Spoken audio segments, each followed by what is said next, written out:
Hi.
What's going on, everybody? 6 months. I hope everyone's having a fantastic evening, a fantastic afternoon, a fantastic pre-noon. I don't even know if there's no pre-noon. No matter where you are in the world, okay? I hope everyone's having a fantastic night. I'm Hasan Piker, and this is the HasanAbi broadcast coming to you live from sunny California, Los Angeles, folks. We're live and alive, and I hope all the boys, all the girls, and all the MBs are having a fantastic one because it is Thursday, December 2nd, 2021. This is the second day of December. It's also cold and it's not sunny. I said sunny California, Los Angeles, but it's not. I'm doing like a little stream, okay? Why didn't you talk about the Oxford shooting during the talent show? I wonder why. 6 months, Pog. But it's probably so late that it's morning for a lot of people, a lot of folks. What is this? Lianga Bold. I was on, for those of you who weren't like literally watching from the stream earlier, I was on a talent show, the Austin show, talent show, and that's why I'm late. Okay. And I'm fucking starving. I still haven't eaten today, and I'm starving like a motherfucker. Okay. And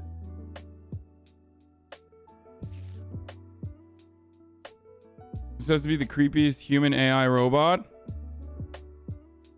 Okay, well, we're just gonna get right into it. Honestly, I just want to do like reacts and have some fun. This is like old school, you know what I mean? This feels like an old school broadcast, like way back in the day, like the way we used to do it.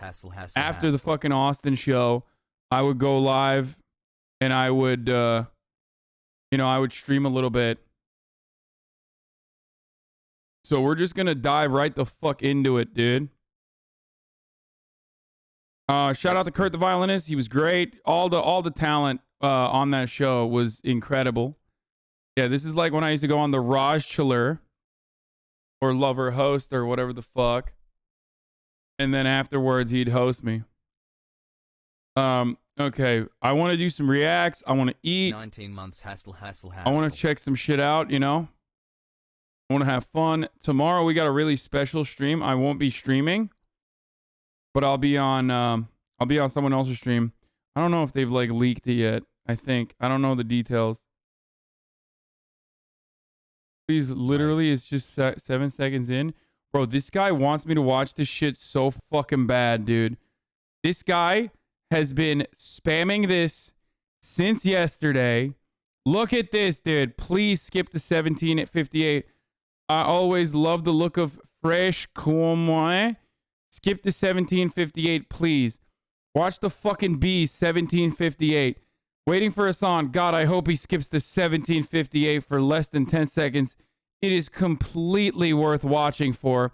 I tried to link this in chat, and Hasan thought I wanted him to watch the whole vid, but I just need the 10 seconds or so after 1758.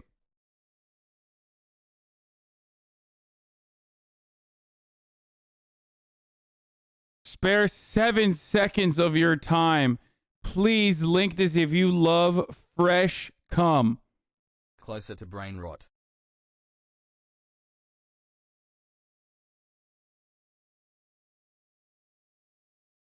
Yeah, no, I'm not watching it.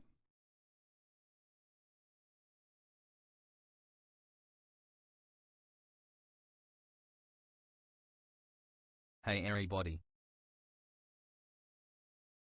My man's fucking crazy, dude. I don't want to reward that kind of behavior. That's insanity. You want me to watch it? Here. Nah, fuck that. Nah, I'm not doing that. Nah, I'm not fucking doing 14 months of staying sane. Hi, chat. Kurt the violinist? Why are you saying poggies? Thanks for the golden buzzard, homie. Hey, man, you were great.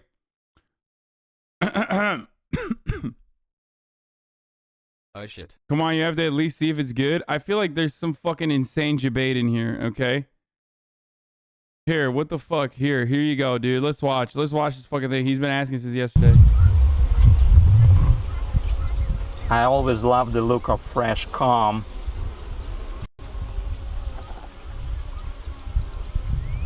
This is obviously a honey frame. You are not seeing any brood here, it's just big white cells being filled with nectar. That's it? Let's go. That's it?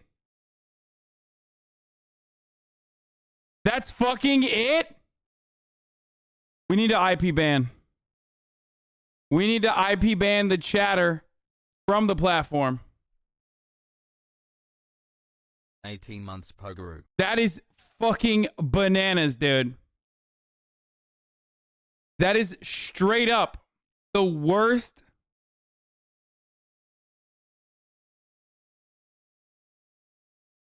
What a psycho you are, dude. You literally have been spamming this since fucking yesterday, dude.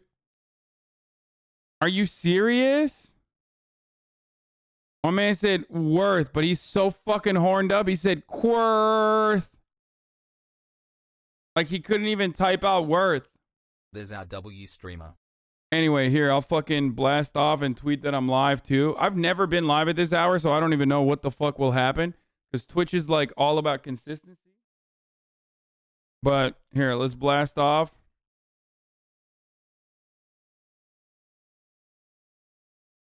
Looking at Canada's worst drivers. What else was I going to look at? There was a bunch of shit that I was going to react to.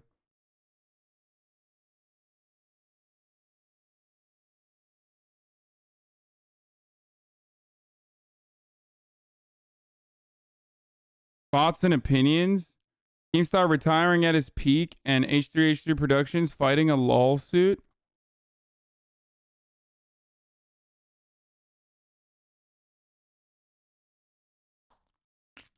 That music video. 1 more month until I reach brain. There was a HOG music video you said you watch. I've sent you at the end of the stream last night. Okay, what is this? Here, the Uyanga Bold video. Here. Let's go.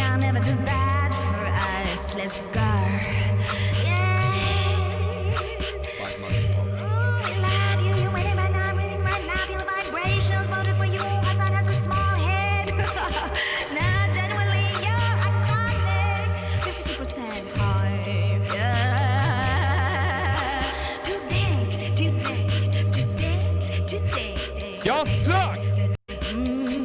She didn't even know who the fuck I was, dude. Or maybe she did, but she didn't know I was Turkish. I don't know. But like, you fucking ruined it. You had to go get maker say stuff like that. Why am I constantly catching strays? I got food delivered. Okay. Fuck, it's finally here. I'm starving. Here, watch this B video while I grab the food real quick. Okay, hold up. And once they evaporate sufficient moisture from nectar to the point that it's not going to ferment. They, what we call cap, they put a very thin layer of wax cappings to seal it off, like we put lids on our jars when canning or making preserves.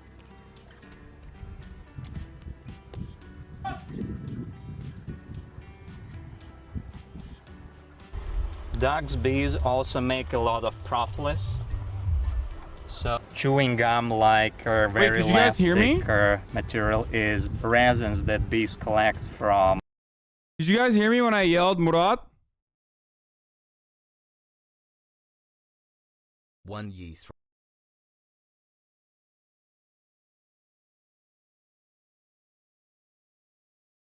I got him food. I got him food. Okay, what the fuck is this here?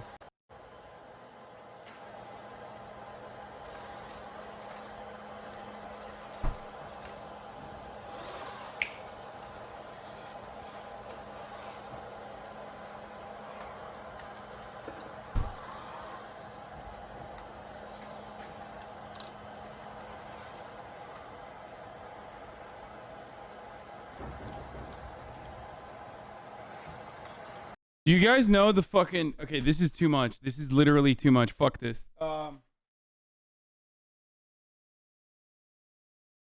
straight up anti-tech.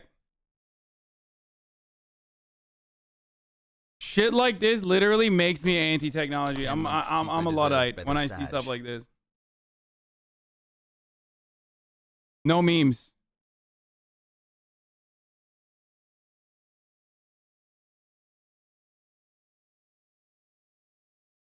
No fucking memes, dude. I'm returning to monkey when I see this. Okay? There's already horny motherfuckers in the chat being like, the possibilities are endless. Okay. You know what this reminds me of?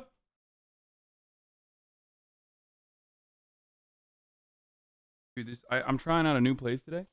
What this reminds me of, like... What this reminds me of is the fucking, those Boston Dynamics spoof videos, but they're not, like, really Boston Dynamics.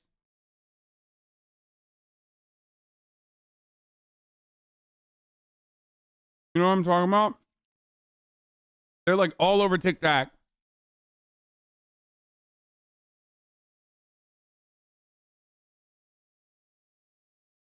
The fake Boston Dynamics videos where like the robot is like shooting people. Is it Corridor Digital?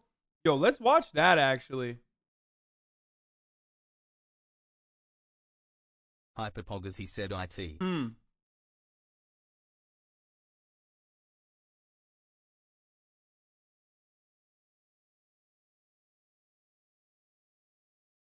I want to watch those. Does anyone have the fucking reproducing living robots? World's first living robots can now reproduce, science to say. Robot come? Robot come? No. No. No. I say I got no. my gray hair finally. I'm an old head Ness Warwick. Anya Taylor Joy is a crystal mommy. Oh, fuck. I'm going to simp. Oh, fuck. I'm going to simp so hard. Don't do this. Don't do this. Don't do this. Don't do this. I'm going to simp. No te vas a imaginar. Okay, let's watch this first, and then we'll fucking watch the robot.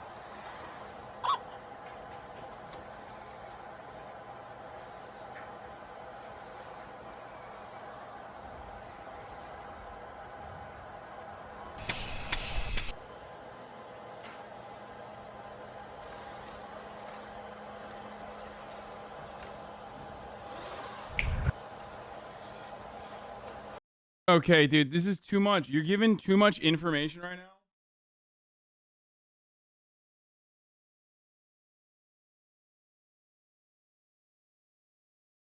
Let me grab all my food. Okay, fuck. Let me grab all my food so I can be ready to experience all this. Okay? I have been here for 9 months. Okay, here's what I have to say about this, all right? And ban me. Showing me this And then following that up with the world's first living robots can now reproduce, scientists say, no, it's too much. Okay. I am now officially straight up a fucking Luddite. What is the orange stuff? This is tomato soup.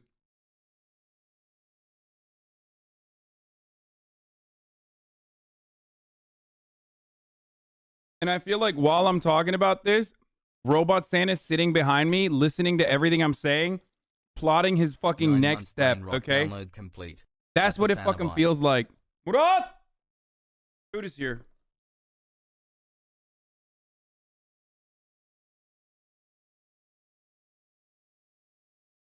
Right here. I got you those potatoes. And I got you the kofte.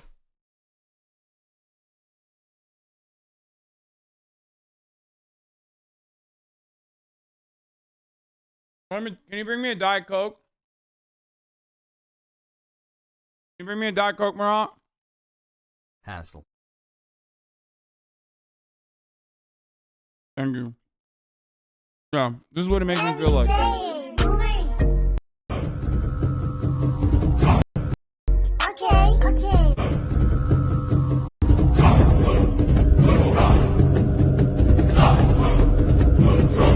We need to destroy industrial society.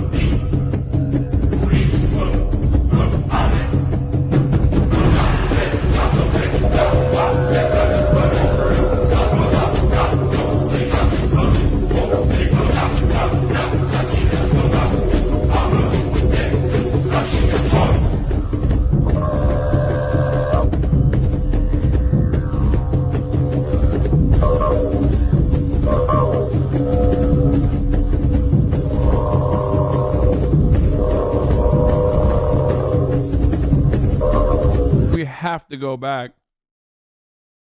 We have to go back.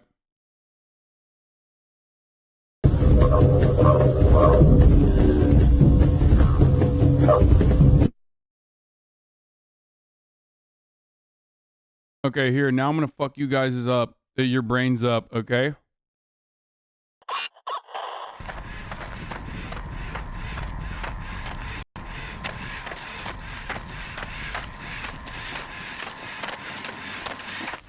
This is not real, but it's so good. 16 months, let's go. Hassle.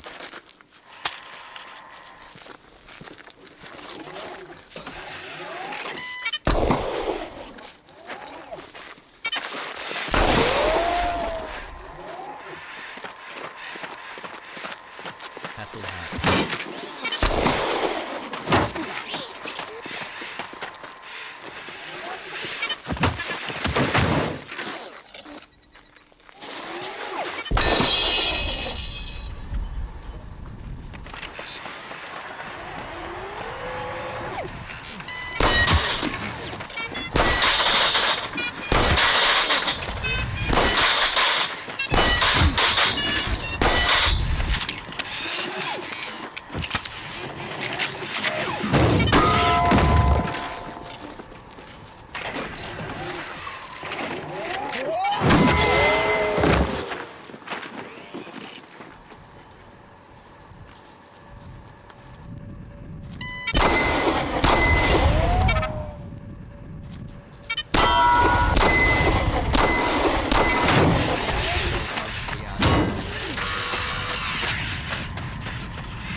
It's fake, but it's not fake. You know what I mean?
So, brain lock when?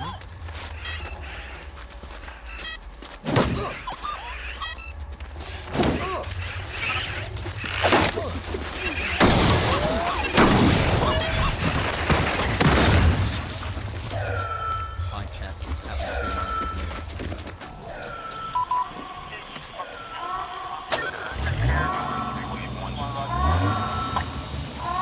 Can't really blame him, dude.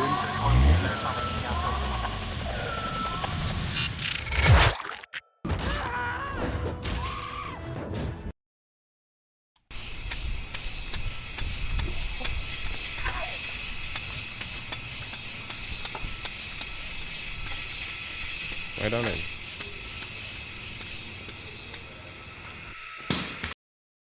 Marcus Brownlee's reaction is so on point. Guys, calm down. Stop freaking out. It's just a bunch of actuators and motors with rubber stretched over them to simulate facial movement. It's all pre-programmed. It's just for research internally. Nope, nope, nope, nope, nope. Yeah. But I also feel the exact same fucking way about this, too. Where, like, I know these are fake. Hi, Hasan Except and it's chat fucking Hasan. real. You know what I mean? These robots do exist in real life.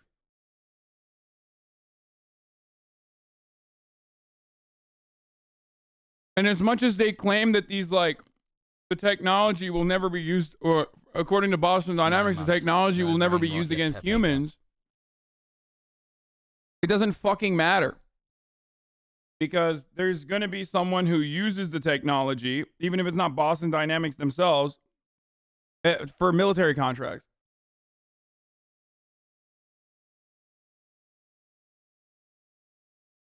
Is it true And it's that when already you don't happening. eat If as you much, your see the, metabolism slows down? if you remember,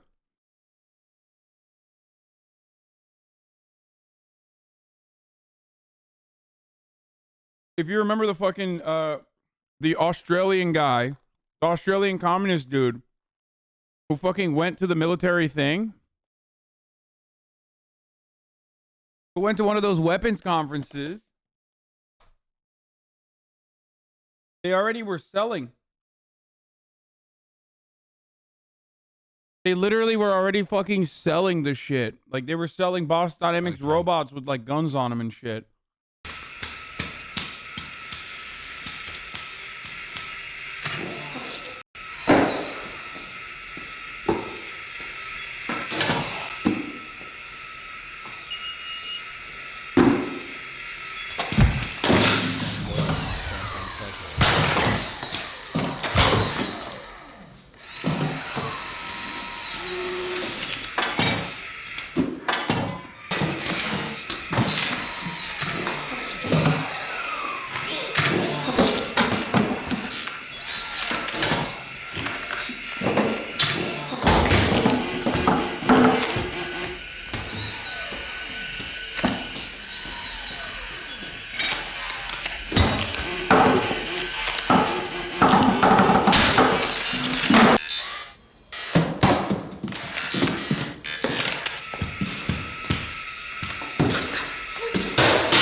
The funniest part about this is that the Corridor Digital 2 dudes bills who and made this today is my birthday.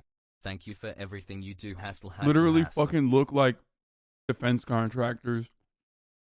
Like, they actually look like IRL defense contractor engineers and shit. Like, if you've ever been to a fucking Lockheed Martin or a Boeing 2 or anything months like and 80 that, more they to go. straight up look exactly like some fucking nerds that would be working there. I know from personal experience.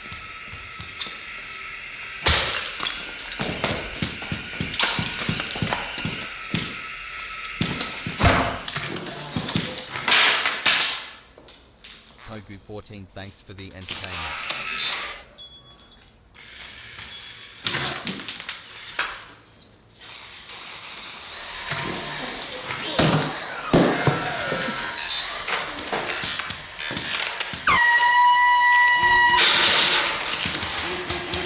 Why would that matter? This is the funniest part about it, is like, why would that matter? It's a fucking robot. Like, that clearly wouldn't matter. It's CGI, by the way, but But On like, my way to leftist brain rot. yeah, like the bees and shit, like that wouldn't fuck up the sensors, I don't think. Like, or even if it fucked up the audio sensors, he wouldn't be stumbling around. You know what I mean?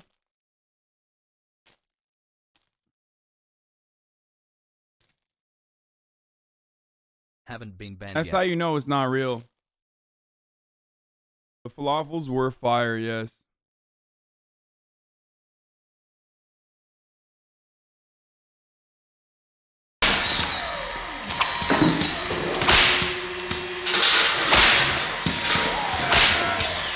This one was a little much. I remember seeing this on TikTok and I was like, what's up? Whipping? That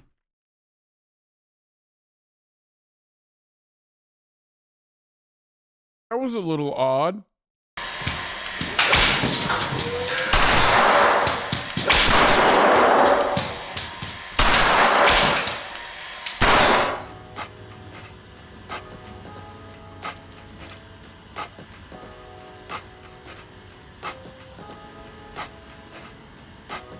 Cat down.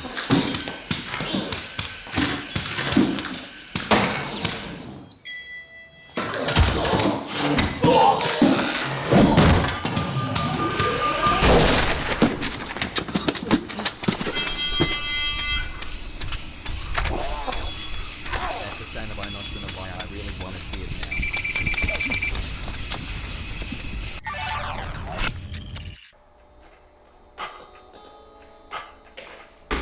Quick, tell them if they like this video to go to corridordigital.store and check out our sweet merchandise. Show them the sweater. Show them the sweater. This is brand new. The one just like it already sold out. The other side. Yeah, there we go. Tell them U.S. orders of 75 or more get free shipping. Pretty funny that they mocapped it. Okay. I remember this dude. What real bots look like? No, battle bots is not a good example. This is like, there are real bots that fucking do actually, you know. Yeah, that's so cool! How would you do that kind of like motion blur? This is so much work. We're gonna be looking at old Dune and new Dune. Oh, that's sick. Dude, what is this story? Wait, you're seriously?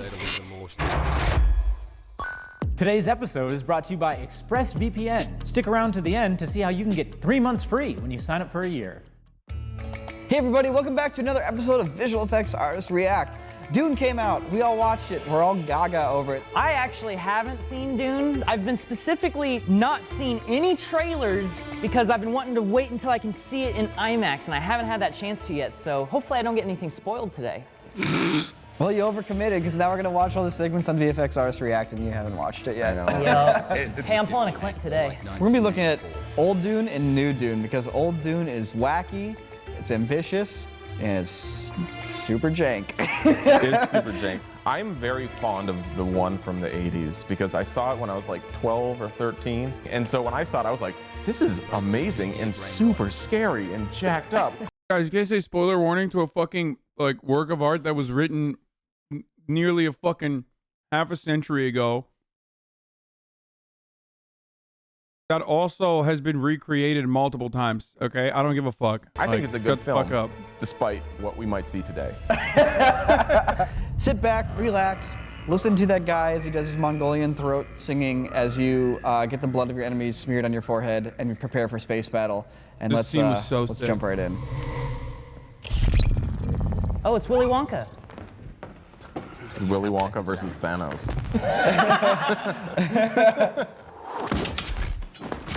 People love claiming spoilers because it's the exact same vibe as being like saying, I'm offended. Saying spoiler alert on a show, on a movie like Dune is literally the exact same energy as saying, I just got offended. What the fuck? It's just main character syndrome, especially with this, okay? Because like, it's just an internet nerd's version of saying, I'm fucking offended by what I'm seeing on screen, okay? You just want to center yourself around the fucking combo. In the world of Dune, there's not really any guns because everybody has these personal shields that will basically stop anything that's high Valerian velocity Jihad! from piercing them. However, you can kill them, but you need to use a bladed weapon where you get in close and then you push through the shield slowly to get the knife into their shield. Oh, it's okay. So the shield is like a glitchy aura. So like, real talk, this effect isn't that fancy. Looks like they're doing these flickery things where it's just outlining the person and literally. I agree with this.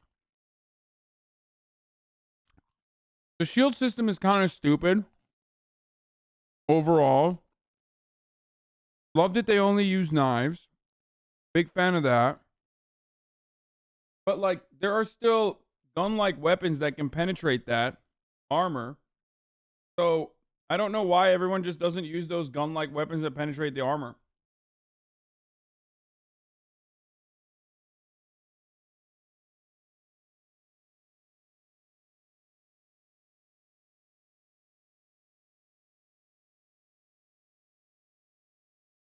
Literally just taking that whole rotoed layer of the person, tinting it red or blue, setting it to a low opacity, some sort of transfer mode, and then glitching the position just a little bit, just like boom, boom, boom, boom. Yeah. You can do that all in compositing. There's like no 3D work going on here. Yeah, this is all just nice hand animation, basically. And honestly, all of Dune, the new Dune, is kind of like this, where it's not that the effects are like crazy technical achievements, it's that they're all so well crafted by amazing artists. The effect here is a shot you can do on your home computer. It's about your art direction and your touch as an animator. It's not about how crazy your tools are. I mean, maybe there's some extra fancy tools involved, but really at the end of the day, you could sit down in After Effects and you could bust out this effect. All right, so that's how they did the shields in the new Dune. How do you guys think they did it in the 1984 version? Well, they didn't have computers back then. It's funny you mention that, because when you see this effect, it's going to look very computery. The old one is so stupid. Look at that. Very refrigerator-like. Wait. Was that even Patrick Stewart's face? Or was that a stunt double and they were just hoping the distortion would cover that? That's totally a different dude. Just hope the big bald head would make it feel like it's Patrick Stewart. No, Patrick Stewart has way more hair on the sides of his head. Yeah, that guy was just bald. So that's why they had to blur it so much, because they put the camera right in the face of the stunt double. They're like, oh, they won't tell the difference. Those cubes, that's computer generated though, right? That's like actual It is CG. not. No, It's not? there's no CG in this. Whoa, This okay. is someone. Okay, all right, dude, I'm excited to hear Isn't about that this. funny though? Because it's It like, looks CG. imagine it's 1983 and you're working on this film and someone's like, dude, computer graphics are so sweet. I want to have like CG block dudes for this scene. And then everyone's like, whoa.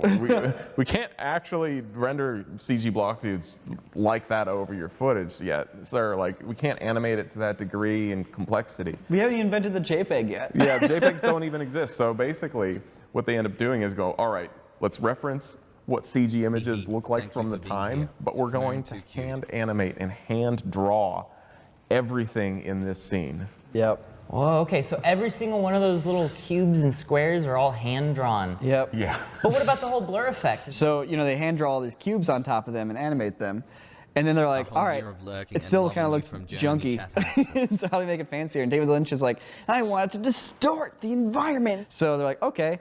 And what they had to do is they had to separate every facet of these geometric cube shapes into separate plates. So they drew the cube, and then you have to like make a separate plate for the front of the cube, and you have to make a separate plate for the side of the cube, and you have to make a separate plate for the hand part of the cube, and they'd print all them one by one. Each facet of this cube, one by one, printed with an optical printer that would basically just move and distort the film plate for each facet. It took them 9 months to make this sequence. Jeez, that's fascinating. What I think is really funny about this scene, what's the point of having a shield that protects your body like that if that's how you look? Like, that's why the new Dune is better. It's like you turn on your shield and it's there, but it's not like you can't see it all the time. You don't look like a frickin' like Roblox character. Like, it just obscures what we're trying to look at too much. I can't actually see any of the choreography, the reactions, what's happening. Although when his hands kind of push through there at the end, that was pretty sweet. So what? This is hateful. I mean, no, it does suck. Yeah, they didn't have like they didn't have the technological capabilities, but it does suck. One You gotta scene be that honest. both films do very differently is how the Atreides family travels from Caladan to Arrakis. So, sunset on Caladan. We're leaving our home planet. A new world awaits. They're traveling through outer space. So that's it. whoa. This shot is the shot that shows you they've traveled from one planet to another. Yep. That's it. That's also kind of like a classic film thing, which is you don't want to like show people traveling to places. Like they're either departing or arriving, and then you don't show like the hour of them stuck in traffic. Right. So, Denis Villeneuve, amazing filmmaker, but he didn't have the guts to show space travel. David Lynch was all about it. Let's do it. Yeah.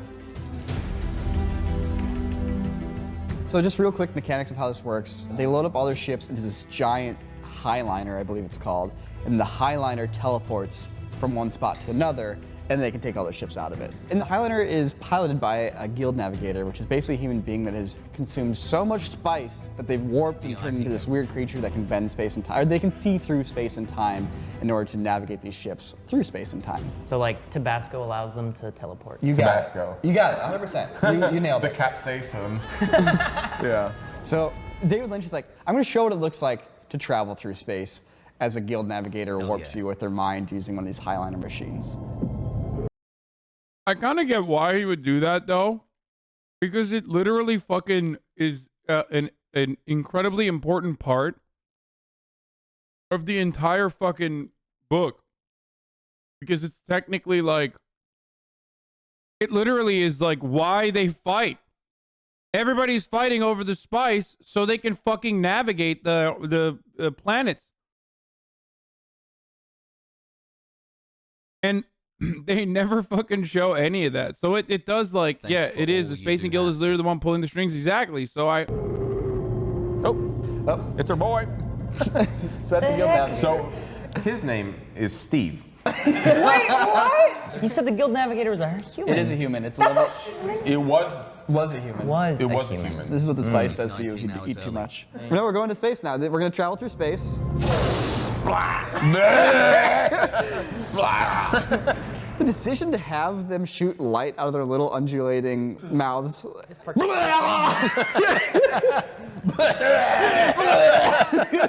I had to spice this morning. So it's so funny for the star effects. It looks like they got like water with like fish food in it. Yeah, I was gonna say it looks like just a bunch of particulates in water that they filmed against black. They're trying to get the like That swirling swirliness, star yeah, effect. yeah. And now we're here. That was kind of a cool transition. There, Okay. and then they Okay. fade in. Weak, come on. After all that, it's just like, sir, we ran out of animation budget for the big finale for the teleportation scene. They're like, F it, all right, crank the opacity. So in the new Dune, they just got rid of this entire sequence and they're just like, hey, big space hole in He space. just cut to this shot, basically minus the fade. literally cowards. Man, it would really suck to go to Arrakis after living on Caladan. Yeah, all right, we're going to the valley, guys. Here we go. One thing they are nailing is atmosphere. that- It Wrong! can get a little Go tricky when deep you're doing in compositing because when you're doing compositing, you're bringing in elements from a bunch of different things and basically cutting them together in your program. The thing is getting the light to play correctly when everything should be at different layers of atmosphere can get really tricky because atmosphere does a bunch of weird things. Sometimes it adds light to things. Sometimes it takes light away from things. Sometimes it takes out 42 certain months colors says but leaves Flex other chat. colors. You Like you can must see how there's no understand blue that sky surviving here, the for initial example. 9-month brain The rot is not the fog, the end. dust It is gets worse. actually catching light Also, and Hasan, scattering it there is and my kind of almost VIP, sir. emitting glow as if you're looking into like a cloud in front of the sun. Exactly, yeah, because it's like when you have a bunch of particulates in the air and they're being lit up, they're tiny little particles that are reflecting light from the source directly to you. And when you have it broadened out like that, it's essentially just a giant like volumetric reflector. All right, so the scene where they arrive on Arrakis, aka Dune, actually has a super impressive shot. Take a look at this shot. I want you to tell me how they did it. Okay, first off, are all of the extras real there in on the? I'm not telling you, you tell me. You might have to go up to the TV, to be honest with you. I think everything is a matte painting except for the small group of people to the right of the green flag there in the middle and leading up the stairway there. And that's where it ends, and everything else is a matte painting. Go look closer. Go look closer. I'm curious. Tell me that that's a matte painting. Go look closer. Whoa, okay. First off, I think they got some dummies. I think there's some dummies in that shot. Because some of the people are moving and some aren't. Wait, what the? Well, okay. Okay, hold up. I think that's a miniature. Because there's a shadow over the people underneath the thing, so it looks like the people and the miniature spaceship are real, at least physically real. Okay, so you got your miniature and you got your real people. So how do you get both of those into the same shot? Okay, so if it's a miniature, even if it's a big miniature, it's trying to replicate the scale of something that's like a football field in size, so it's got to be really close to the camera, and there has to be some sort of like cutout so that any real people are off in the distance, unless this is a composite. I gotta know, is this all done in camera? 100% in camera. What you are looking at here is what the film looked like when it was developed. Because they went and filmed this at a stadium, at the Aztec Stadium in Mexico. They built a huge scaffolding, like 40 feet high. They put like the 10-foot big model on that set, and they have a little hole, and they're filming through it. And through that hole, 250 feet away, is the actual doorway with the stairs and the people with the flag that the people are walking down. Okay, so it's not composited. It's just all done in camera with a all done in camera. But so all of the people to the left and right, are those little toys? Those are all dolls. Dolls. So many dolls. This is a That's fucking insane. That is literally the most. That's so fucking insane. miniature shot. How come there's vanishing distance and like perspective in this shot if it's a miniature shot? How big? How long is that miniature? Is it 50 feet long? Oh, those are other miniatures there that are actually smaller. They're forcing the scale a little bit. They're forcing the perspective a little bit. Yep. If you look closely, if you look at the lines of the runway on the right below the ship, you can see it stop going straight and boop and tilt up. And what they've actually done is they've shifted the ground to like slant upwards to give the impression of a vanishing horizon point. Those are just smaller ships, smaller dolls, and the ground is slanted up to make it look like it's going in the distance, but it's only a few feet back. So the crazy thing to think about is like not only do you have to make a cool miniature set, but you then have to erect an entire scaffolding system to make it split up like 40 feet high with stairs and platforms and cameras. And all has to line up with another real set that you built in the distance. Like, this is so much work. But that's why this This is the best looking shot in the entire film. Yeah, there's some incredible miniature work in the original Dune. So I've been working on my mastery of the voice. I'm going to use it on you. Here we go. Leave a comment. Dang. Now you're compelled, right? How dare you use the voice on me? So I think one of the coolest things that the new Dune got right is how they designed the dragonfly-esque ornithopters. Oh my God, they're actual dragonflies. Dragonflies are the coolest animals in the world, and I love any sort of ship designed after them. Like I said, I've been avoiding seeing any imagery from this movie, so this is my first time seeing any of it, and I love it. Oh, I love that shot. Look at that. Wow, dude. I feel like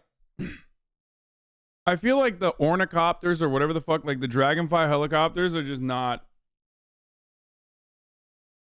smart.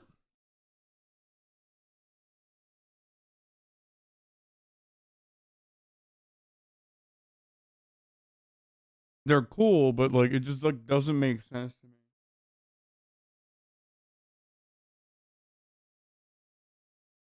They're just incredibly impractical. And when I watch it, it's just like a part of my brain is just like, oh, come on. Dude, that's Wow. so good. That is, it is amazing. That motion blur on the wings. So good. Yes! They nailed the motion blur for high-speed movement like that. Like, we're talking like such high frequency of motion that like in a single shutter, not only does it go down, it goes back up and back down and back up again. But it's catching the light. There's moments there where it's, that shine. There's moments when it's catching the light and exposing it well enough that there's no motion blur, just built in. How do you do that kind of like motion blur? Like normally when you're doing motion blur with visual effects, you would render out a vector motion pass basically, which is like your image, except it's a rainbow and each color corresponds to a different direction and speed that things are moving. But when you deal with something like this, where it's moving so fast that it would go beyond any value you could possibly. To be fair, they might actually be like super practical. I just feel in my brain. It feels like it's not. Possible to design your motion blur. It's like you have to do it custom. I wonder how much of that flapping is a post effect. I don't know if the render engines are actually good enough to replicate that the way we're seeing it. Oh my God, they're the best flyers in the world, and if ships could reach that level, we would be the best flight species. Okay, bro, shut up, nerds. Because how many sub steps would you have to have in order to be able to have like that perfect Many. sort of, yeah, lots of sub steps, a lot of sub sampling. I have a feeling that a lot of the motion blur of the wings was pushed further in compositing rather than the render stage. I agree. That's really well thought out. Someone had to do a lot of research into real dragonflies in order to make sure that this shot looked as cool as possible. Hey, real quick, let's show the Thopters in the 1984 version. I don't even remember them. Whee! There's no wings. There's no wings. They realized early on that if they tried to do flapping wings, it'd look really silly. So I don't know why they thought this was any better. Rusty. So next we should compare was the ridiculous. scene where the sandworm attacks the spice harvester and see the different approaches they took with it. So are the worms the spice? You gotta chew up the worms for the spice? The worms poop the spice, and they eat the poop. Dude, what is this story? Wait, seriously? I mean, that's not that weird. Alcohol is just yeast poop. I mean, yeah, fair enough. Although I wonder how much you have to, how much do you have to drink to teleport through space? It's called blacking out. It's called blacking out. Love you, happy Hasan. Okay, wait, hold up. They nailed this one. This shot is pretty sick. Yeah, Yeah. they got this one right. Wait, oh, dude. It's kind of too bad it's all awkwardly framed for Yeah, this it's window. Yeah, the framing is really weird. It's like so static. They must have gotten like really, really, really fine powder. Yeah, wow, I'm impressed that that's the first thing you thought of, because that is the hardest challenge they had. Because you can't do that with regular sand. Yeah, you it's know? like, okay, we're gonna do a miniature scene. Can you bring in the miniature sand? Yeah, miniature sand. So it turns out they have miniature sand, actually. Yeah, I was about to say, like, really, really fine powder is just really, really mini So sand. it's actually little micro glass balloons. So there's a method that you can you make these like really like microscopic glass particles. Hyper dangerous to breathe. Oh my So God, everybody dude. on set had to have like respirators and goggles, because if this stuff gets in your lungs, it would cut up your lungs. And it would never leave. It would never leave your lungs. Oh my God. So the reason why I caught That's on to that, insane. Nico, is just how like fluffy the actual smoke looks. The actual like Dude, honestly, I respect the fuck out of this, dude. God, movies are so cool. The amount of fucking work that they put in and like all the way that they do it for one scene, dude. So that we can watch it now, 20 years later, and make fun of it for being dog shit. dust and smoke that's hitting the air actually looks large scale, but 18 it months can't be. They can't have some giant worm coming out of actual sand, so it has to be a miniature. But in order to get that sort of looking effect, the sand can't be real sand. And you also might notice there's actually the camera's moving that shot. So when you're shooting stuff in miniature, you want it to look big, you have to shoot in slow motion. And they shot this sometimes at 120 frames per second, sometimes at 240 frames per second. It's film, meaning that film reel is spinning fast through that camera, just burning through that film. I'd almost bet 9 months of your life working on one scene for some YouTubers to make fun of it 20 years later. Worst part is though those YouTubers could probably recreate it better now with the amount of technology that's like readily available. That's the other part of it. But I guess this is technically practical effects, right? So it'll never be that good.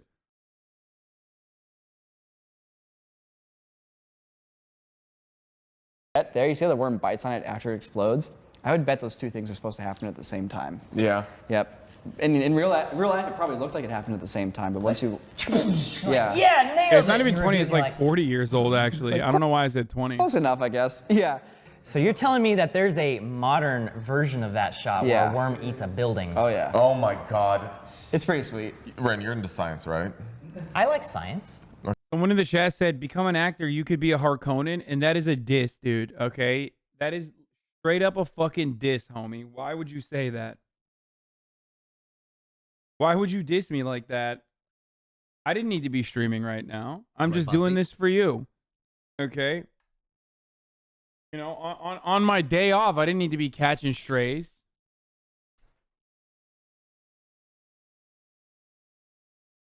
Okay, there's like a phenomenon when sand, you know, how do I say it? If you vibrate it and pump enough air through it, it becomes liquefied. It's Exactly. liquefaction is the name of it. It's that liquefaction is a thematic element of this film.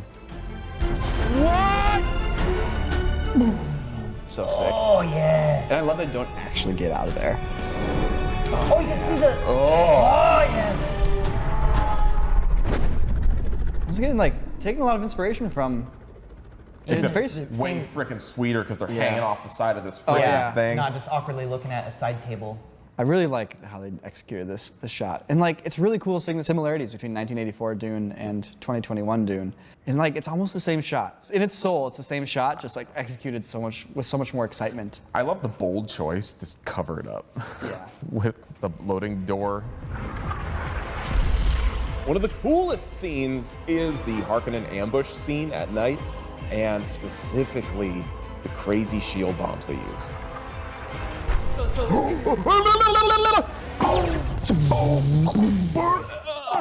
Yeah, that's so cool! Oh my god!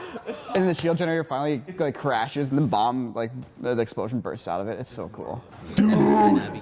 It's so cool. It's so good. Once again, it's like, it's just a good idea. It's good art direction.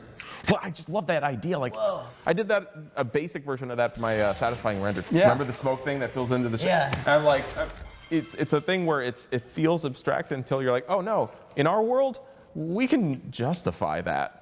In our world, you're actually gonna see a contained shape fill up with an explosion before like. I don't understand. Ludwig got banned.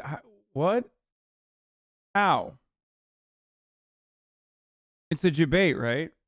Is there a particular reason why you guys like are watching YouTube and then you fucking come in here to be like, Ludwig is fucking, he's banned now?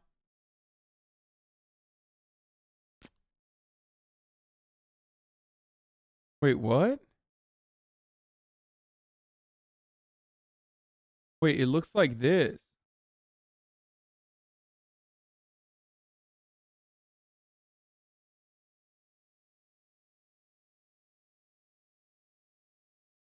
Stream suspended for policy violations. June 15th, 2021, dude. That's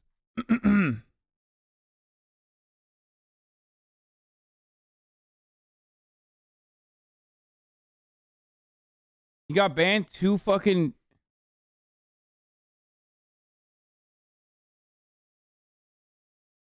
So what's up? Is Susan coming on the pod? 7 months, love you, Hasan. Been going through tough times, but you are always here to cheer me I was up. watching it and it said he was suspended for policy violations. Wait, so you were literally, while I was streaming, you were out there watching Ludwig stream on YouTube? I will ban you. Stream hoppers have turned into platform hoppers, dude. I don't know. It's so cool. We got a hostage situation because today's episode is brought to you. Okay, well, this is just sponsored. Yeah, he showed us his dick, bro. Kind of wild. ATP RTSD. Ludwig gets banned live.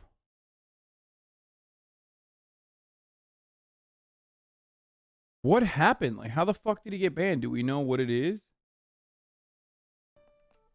Sykkuno hug history. Hey guys, what happens if I skip the Poke Watch? Did you hug Hasan back? Oh. I mean, he kind of squeezed me into it, so like... I always squeeze you. I mean, he's got a powerful squeeze. He's kind of a... I'm powerful. I mean, yeah, but like, you know, like... Has right when your sub to Hasan lasts longer than your first marriage. Has left.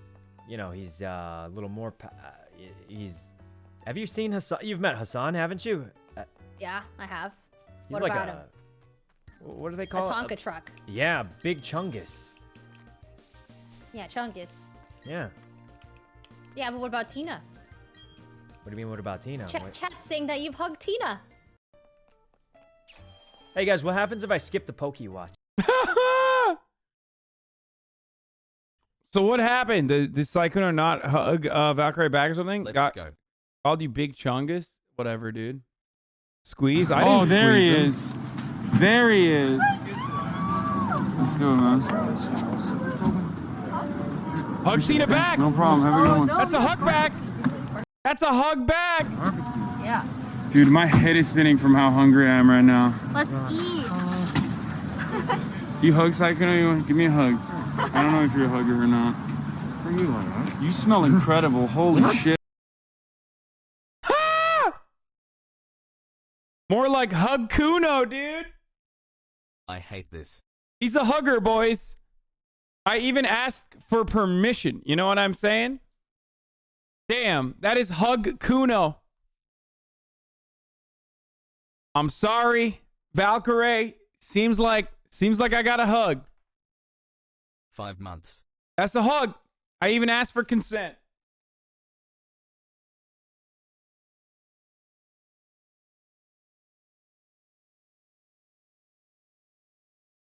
Closed his eyes? Yeah, of course I did, dude. That's what you're supposed to do. What do you mean? You don't close your eyes when you hug your homies? The fuck is this, dude? Holy shit. I don't know if you're a hugger or not. Yeah.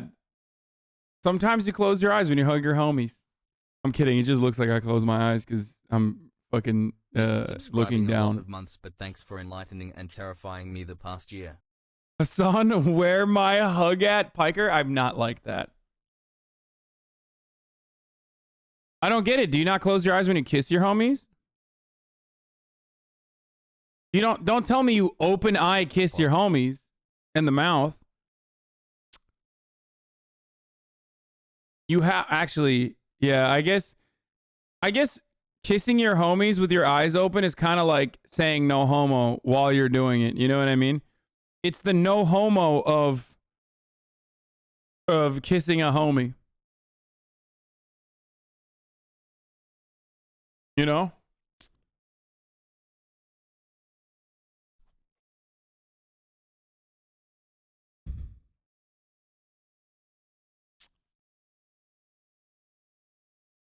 Damn, You can 14 say the months, stream is going well.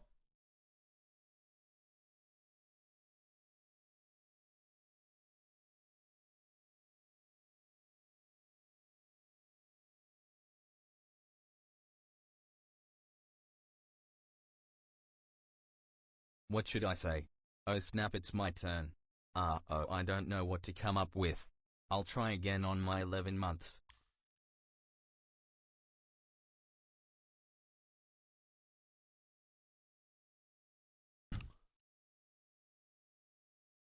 Less than 3.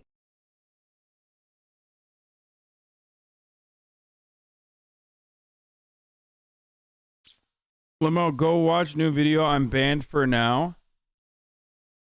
My man doesn't stop, dude. He'll use every opportunity. Has wiggle.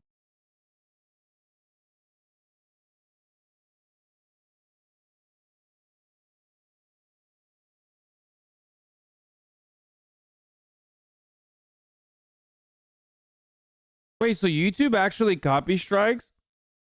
Wait. Hold on. That's fucking hilarious. Because wasn't the whole point that wasn't the whole point of him driving away? Wait, hold on. Where's this fucking announcement video? I'm gonna make fun of him so hard for this. Oh shit. Bro, remember this? Can you talk to... What language you speak? American Sign Language. Prove it. Everyone knows that. Different color. So he blows up the car. It's pretty much the same one. Yeah, it's just a different color. Yeah. Just want to take that home? Let's go. Wait, don't you get in trouble for playing music? Not in this car. Oh! That makes it so much funnier, dude. Not in this car. Oh! What happened? Don't you get in trouble for playing music? Not in this car. Guess what? He was watching Baby Shark and Coco Melon. Damn, it's been 3 years since I subscribed to you. That's crazy hassle.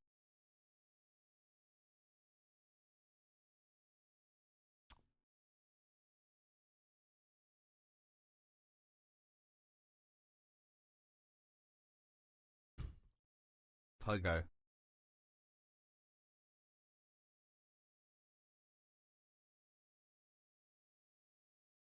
Joe Rogan and Steven Pinker talk Jeffrey Epstein. Pinker knew Epstein, by the way. Steven Pinker believes Epstein did kill himself. Dude, are you fucking kidding me? Conspiracy Andy Joe Rogan is going to take Steven, I'm friends with Jeffrey Epstein, Pinker's word? Come on, dude.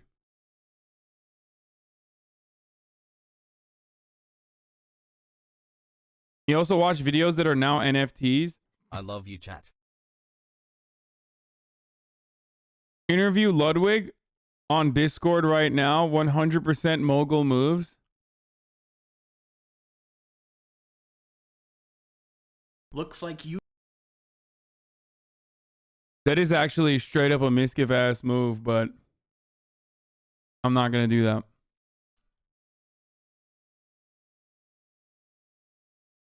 I have no idea who Steven Pinker is, but he looks like he'd be friends with Jeffrey Epstein. He's a Harvard professor that talks about how things are so much better now than they were in the past.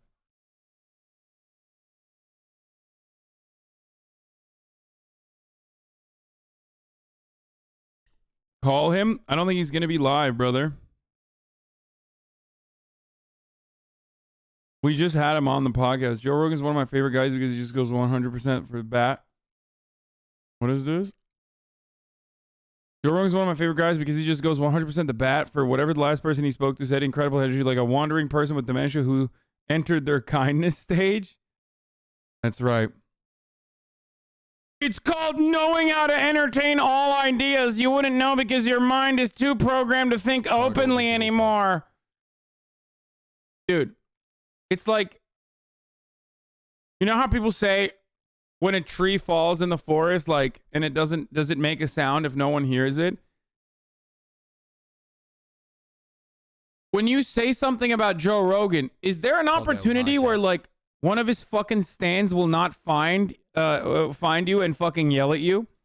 Or rather, let's say you say something about Joe Rogan on the internet that's like lightly critical but in a humorous way. If a Joe Rogan fan doesn't find it and criticize you for it, have you really said anything? Almost a year has raid. Have you tweeted at all? Just think about that.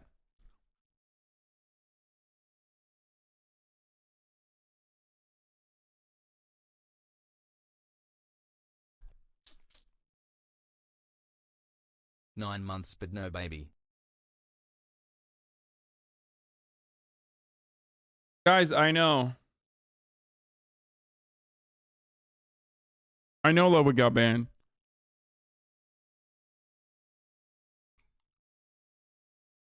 Joe Rogan could become a president of America, and that terrifies me.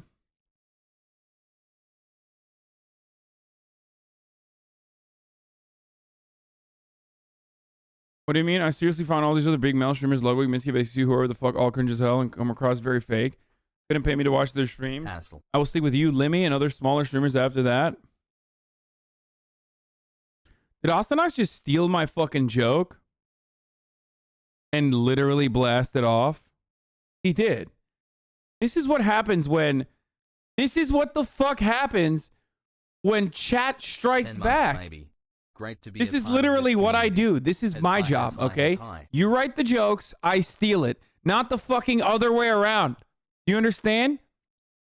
You write the jokes in the chat, I say it out loud, you win the dopamine because I say that's a good one. Hey, Arjan. Chatter. Okay? Not the other way around. I don't make the joke and then you make like a fun little fucking, clever quick edit and then post it on your fucking Twitter, okay? Yes, it's called... Yeah, he did. He said it louder. He literally did. Maybe it wasn't your joke. Everyone's been making that joke.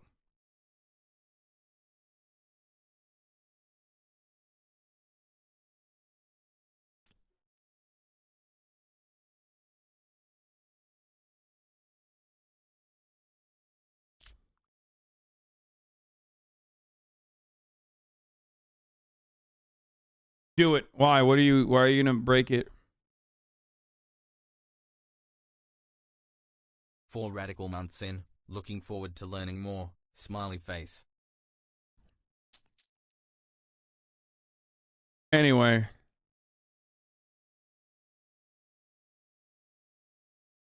What is this? 4 doors, more whores. No. 4 doors, more whores. Isn't that fucking Kyle Rittenhouse's? It's Kyle Rittenhouse's TikTok handle. No hiding. Fuck Biden. This is for you, Kyle. Congratulations, buddy. 4 doors, more whores. No hiding. Fuck Biden. This is for you, Kyle. Congratulations, buddy. Lud made the same joke on Reddit. Not in this car. Oh, he. God damn it! Everyone's making it. It wasn't that clever. Okay, I thought it was fucking great.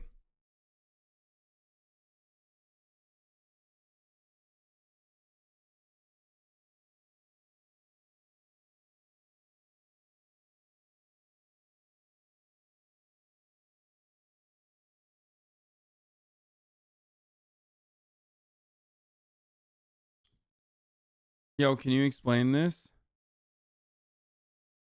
What?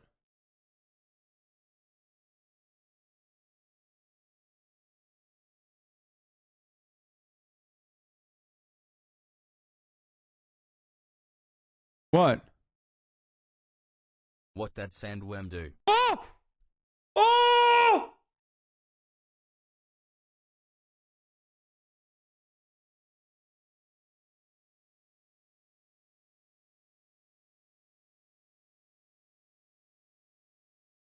Oh my god, I wasn't paying attention, dude. That's fucked up.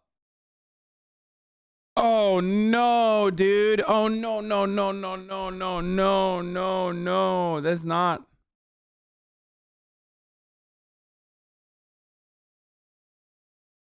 One whole year of watching you getting away with it.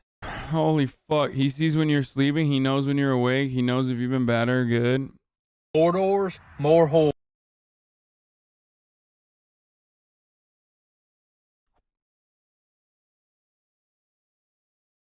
I'm putting the Santa in the garage tonight, dude. Whores.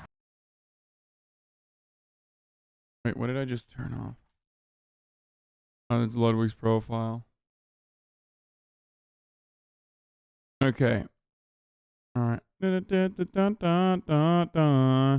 We saw the VFX. Okay, should we do Anya Taylor Joy? I want to see Crystal Mommy. Que tengo en esta bolsa y lo que pesa es pesado. Hola, Oh my god, that's so weird. Hearing her speak Spanish is so weird. I know she's Argentinian, but like, my god, dude. Argentinian's a fucking Goop subscriber, bro. Are you kidding me? She literally carries crystals around, okay? Rose quartz. Este no me acuerdo cómo se llama, pero es la piedra de California. Why did I read it out loud? For the record, it was a woman.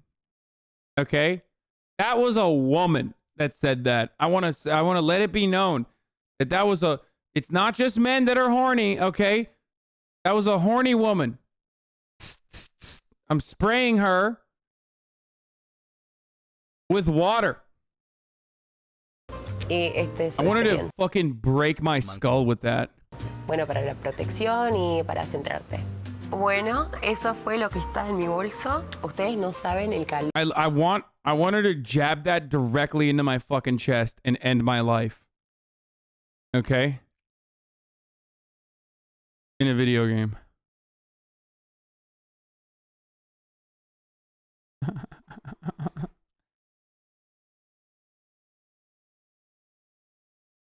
Ludwig before being banned? Exactly the same. Yeah, well, what are you to me? I'm your brother. Right, should we jump on this massive Yeah, let's do it. I'm just going to do this. That's sort of back. Oh, what the fuck?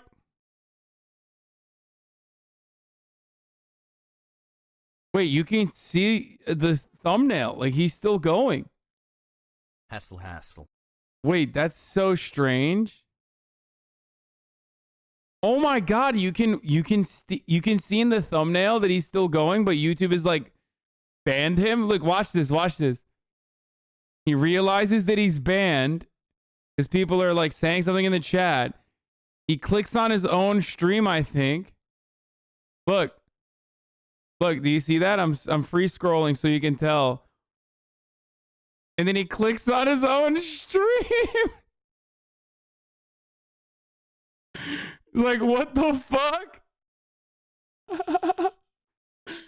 Oh, that's funny as fuck, dude. But like, if you look at the, yo, that's crazy. Watch that video he was watching, the flex on him. Yeah, what was the video he was watching? Chat, send it to me. I'm gonna see him tomorrow. 13 months pogo. Sorry for the bad news. Cara Delevingne and Selena Gomez are allegedly dating. I mean, that's not bad news. Good for them. Why would I be?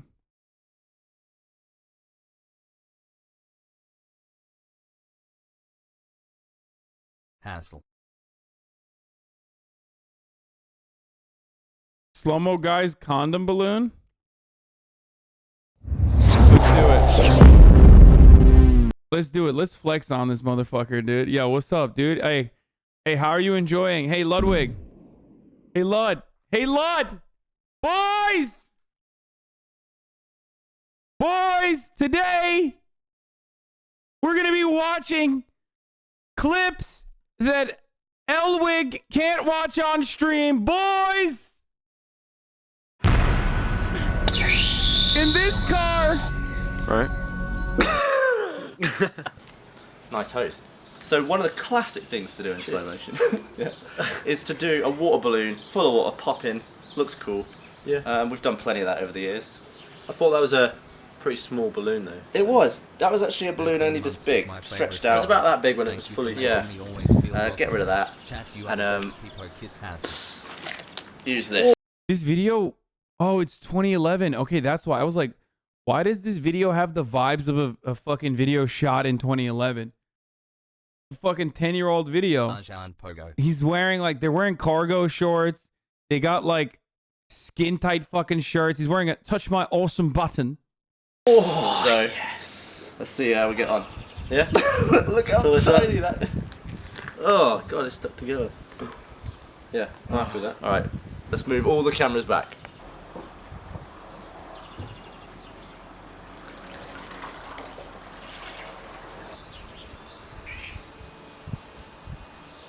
Don't you dare claw this. Lord, you're going to be in for a surprise when this pops. I know how much you hate water. Does you hate water? Yeah. Boys! Alright, yeah? That's full enough. This is gonna suck. Ready? Come on. Ready? Yeah.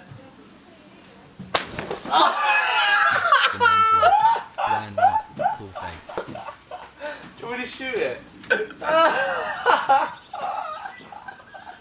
Ludwig posted this on his other channel. Okay, bro, I'm not gonna watch his I got banned video. It took all I'm my flexing weight. on him. I'm too busy flexing on him, dude! Guy stole a school bus in New York today and smashed into a bunch of cars. Kiss, peepo kiss.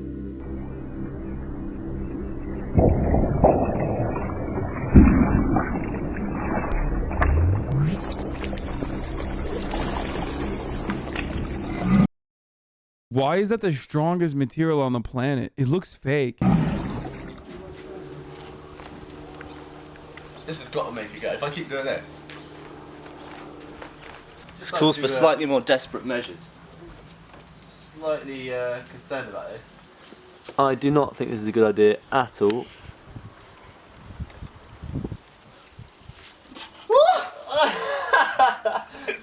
Get back in the tree.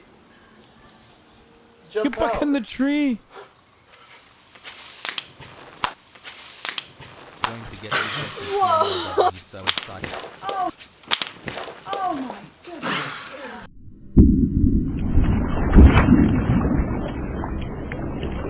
Bro, this looks like fucking David Lynch's Dune.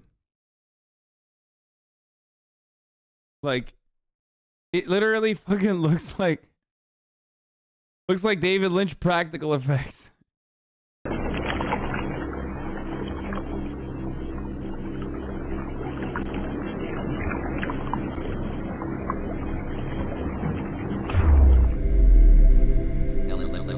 And we got air, dude. That's crazy.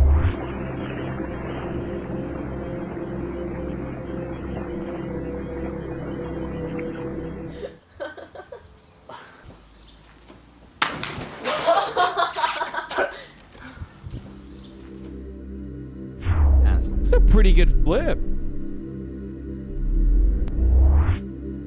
Oh no. Bro, I bet that water blussy be bussin'.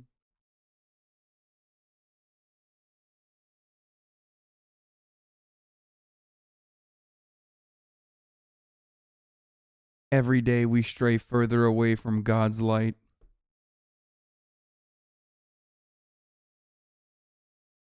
Every day.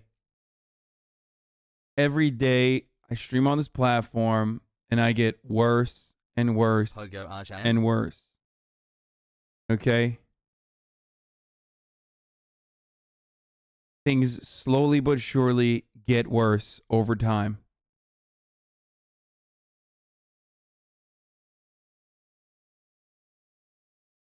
$16 let's go. 16 months, let's go.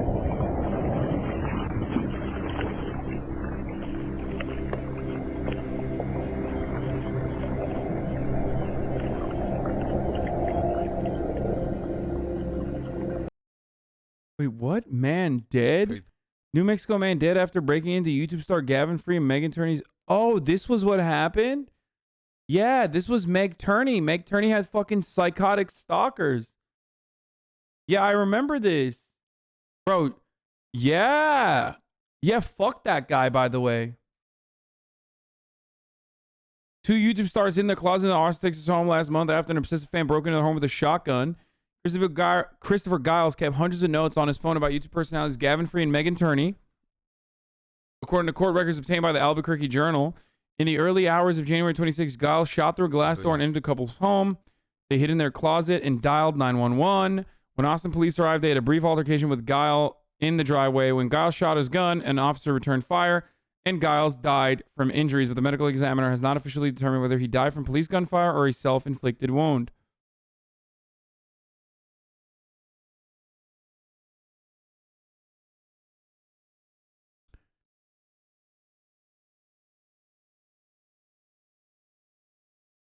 Wait, what year was this? I remember this shit. It was in 2018.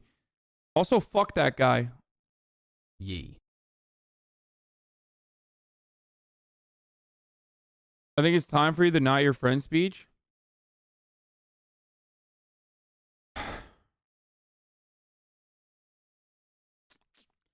I only know about this because I only know about this because I you know, obviously fucking influencers talk to one another about stories like this because everybody has some fucking psychos like this, and everybody's like, I hope my psycho is not like the psycho from this story. You know?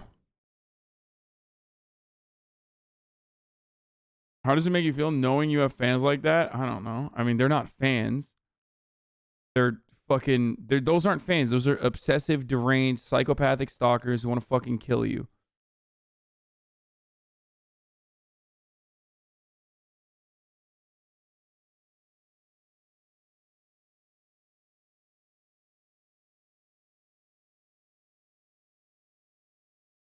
Is Boo Boo Bennett getting into the same scam as Milo? What do you mean?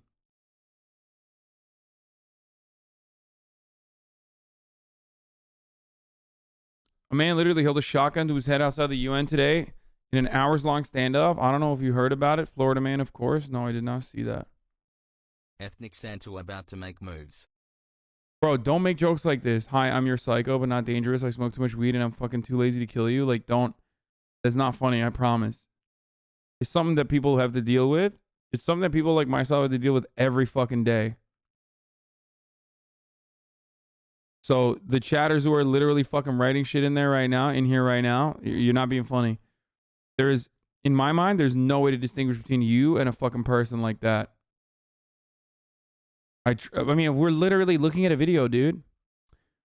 Look, a girl that came on the Young Turks back in the day that my friend was doing PR for got fucking murdered by one of her fans. Remember the musician YouTuber? I forget her name now.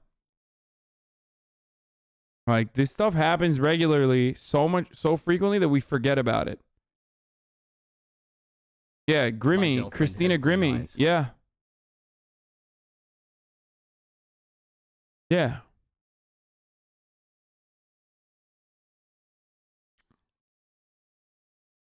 He was young as hell, too. You have taken 3 ill from me.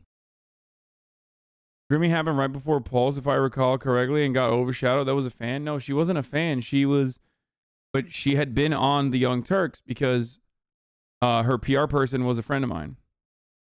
She'd been on a bunch of... Hassle. Yeah, the girl that died in Orlando around the time of the Pulse shooting.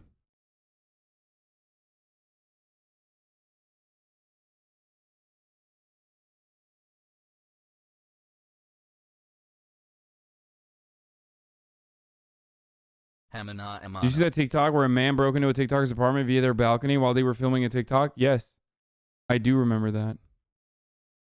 We watched it together. We watched it on this. I mean, her murderer was a fan? Yeah. Iliajan and chat hassle.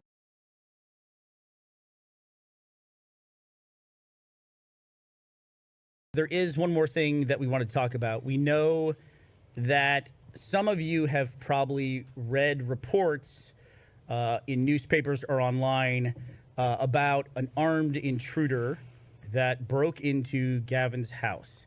And we didn't talk about this previously on the podcast because obviously it's a very difficult subject to talk about. Okay, this is different. Jodie Foster reveals new details about her initial reaction after her obsessed fan John Hinckley Jr. shot President Reagan in 1981. Truth be told, I was a little impressed. Okay, to be fair, that was a guy who shot Ronald Reagan. Okay? It's not like he shot Jodie Foster. Sure, she wouldn't be fucking impressed if she tried to shoot at Jodie Foster.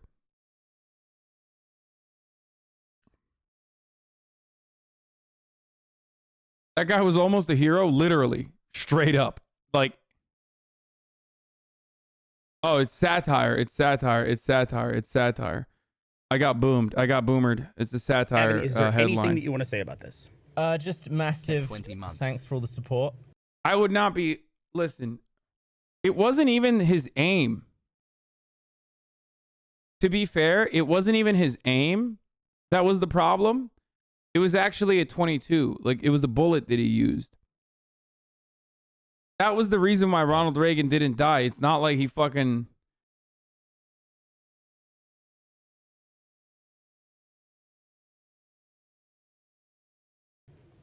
Online, it was a very unpleasant time, and also a big thanks to the Austin Police Department for an insanely fast response time.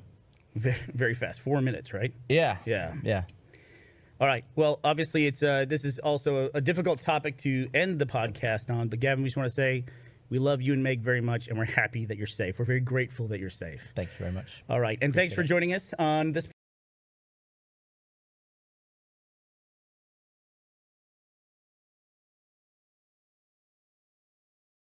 What do you mean? Be careful. You can't kill Ronald Reagan. He's dead already. Rest in piss.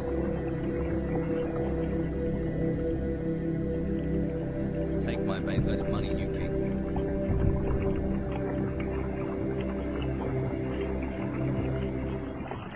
Oh, God. Who are you? I'm George. Yeah, well, what are you to me? I'm your brother. Right, should we jump on this massive boat? Oh my god, they look the same. That's crazy. Are they twins? Does he have a fucking twin, yeah? Yeah, let's do it. I'm just going to do this. Let's sort of backdrop it.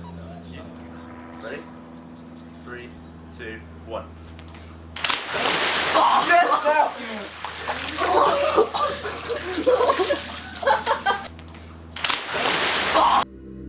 Nice.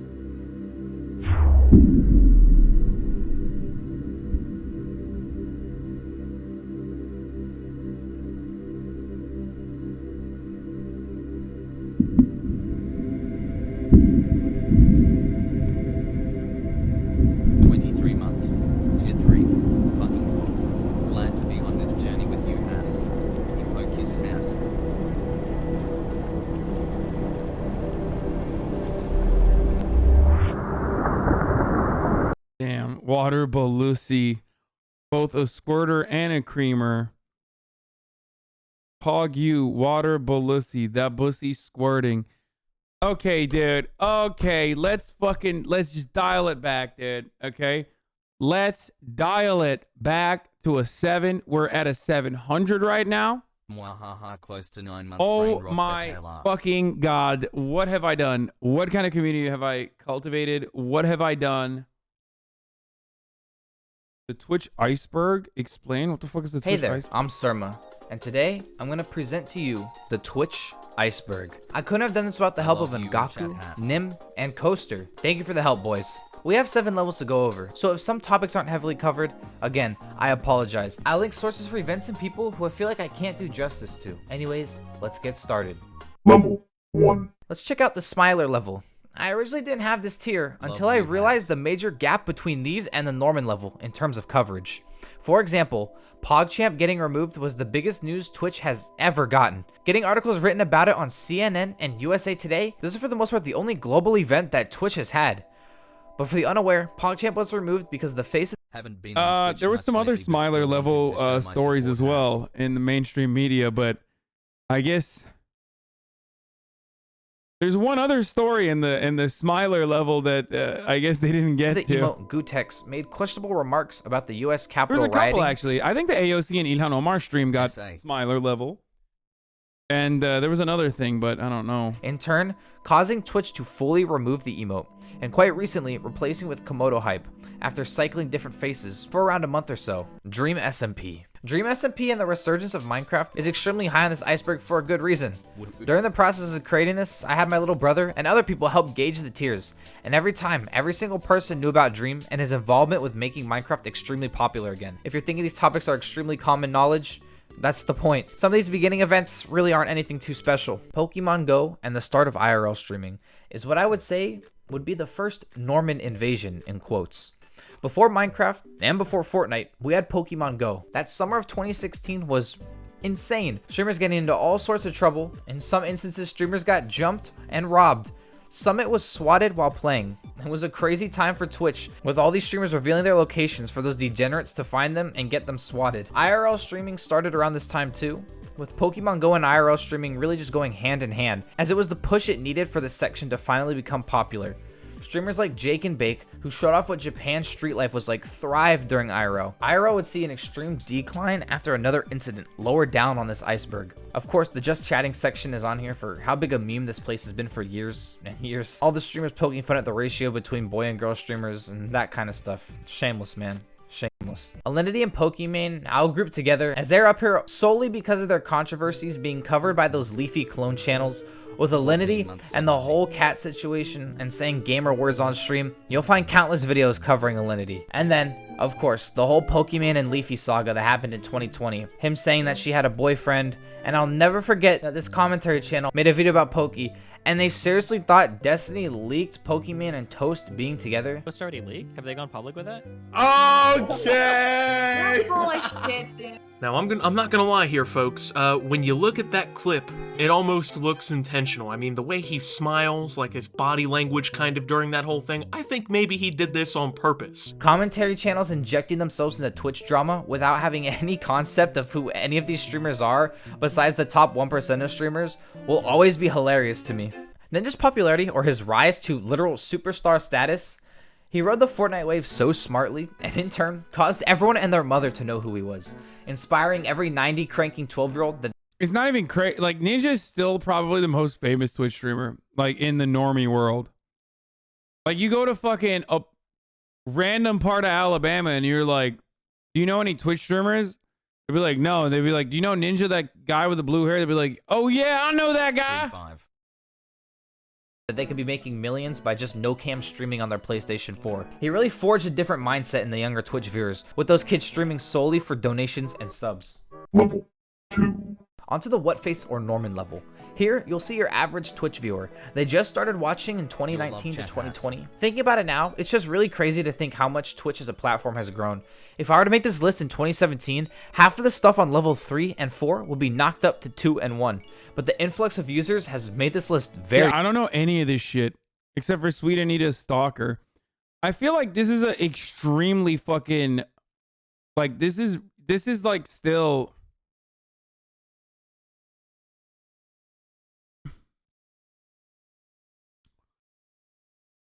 Like, I wouldn't say Bedmeister is like normie tier. Very different. Dr. Disrespect's ban. Of course, first on a level, we have Dr. Disrespect getting banned. Still, to this day, there hasn't been a definitive reason as to why he just sort of was just erased off of Twitch in a matter of hours. His eerie last stream is very unsettling to watch, with it abruptly ending and then his account being banned the following day. He seems to be doing fine though on YouTube. Maybe one day we'll find out what the doc did for such an extreme ban. Ninja and Shroud moving to Mixer. Ninja and Shroud moving to Mixer was very out of the blue, especially Shroud's. But this was the first time streamers were bought over to stream on separate platforms.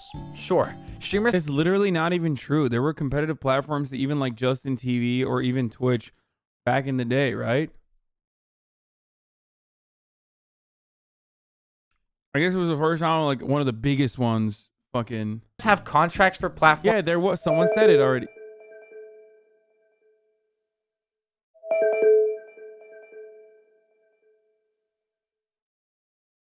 What the fuck was that, dude? What?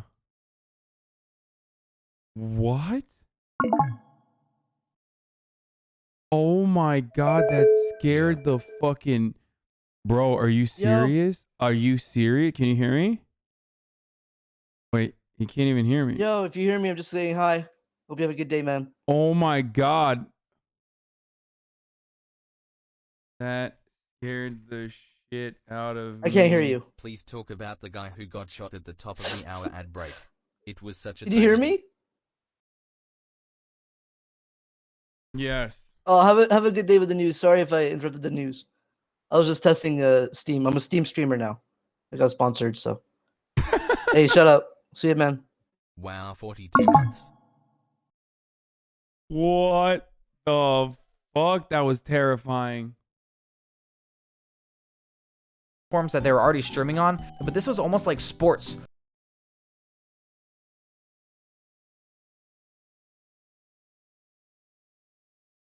When teams were drafting players and just throwing millions at these streamers to stream on their site. Luckily for Ninja and Shroud though, Mixer would fully shut down and they would get to move back to Twitch, keeping their millions. Ninja versus Twitch.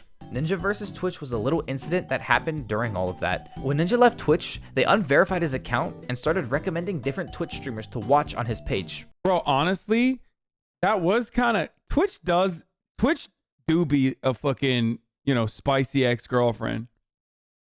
They do act like, you know... Messy. They do act in a pretty shady way when fucking streamers leave the platform. And somehow, some way, a stream was the first stream that was recommended. And when Ninja found out, he wasn't quite happy, leading to this Twitter video. There was a account that was #1 being recommended on my channel. 1 year. And I have no say in any of this stuff.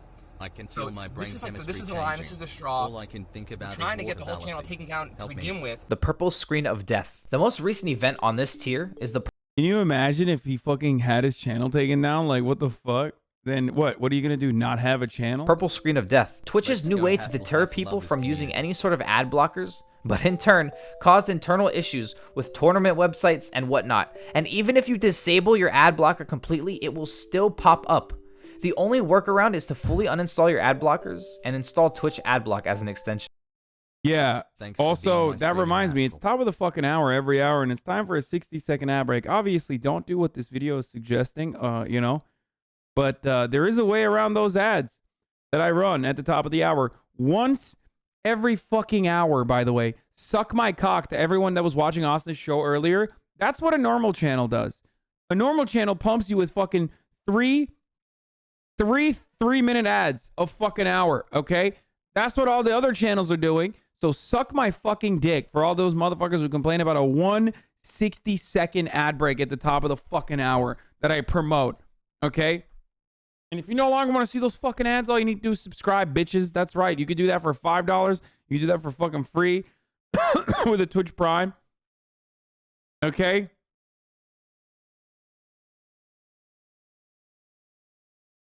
Excuses are like 5 to 6 minutes at least per hour. I use my Prime on them because of that.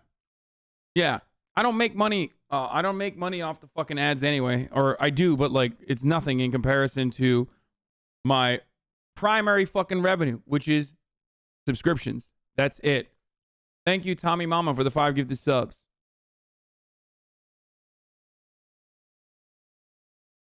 I still get fucking yelled at too. People still use that. Like, oh, he didn't need to get a contract with Amazon to fucking run ads. Blah, blah, blah, blah, blah, blah. Suck my dick, dude. Here's the 1 minute ad break now. See, there's always a fucking dude. There's always one in the chat. LMAO, practically nothing, says a rich white dude. Wait, hold on. I want to ban him. What was his name? What was his username? 4-month smile. Yeah, let's fucking ban his bitch ass. Now you can't subscribe, dumbass. Now you can't subscribe. You can't chat. So next month, when you're still in here, you're gonna have to fucking see those little 60-second outbreaks at the top of the hour. I was thinking about this. Like, I've literally eliminated more than 5,000 at the very least, up to like 10,000 people. From ever fucking even subscribing to me. Loki, you should have never made a contract. Sorry for the shitters. No, why wouldn't I? Of course I'm gonna make a fucking contract. That's so stupid. Obviously. I want to be able to fucking stream as a partner streamer on the platform.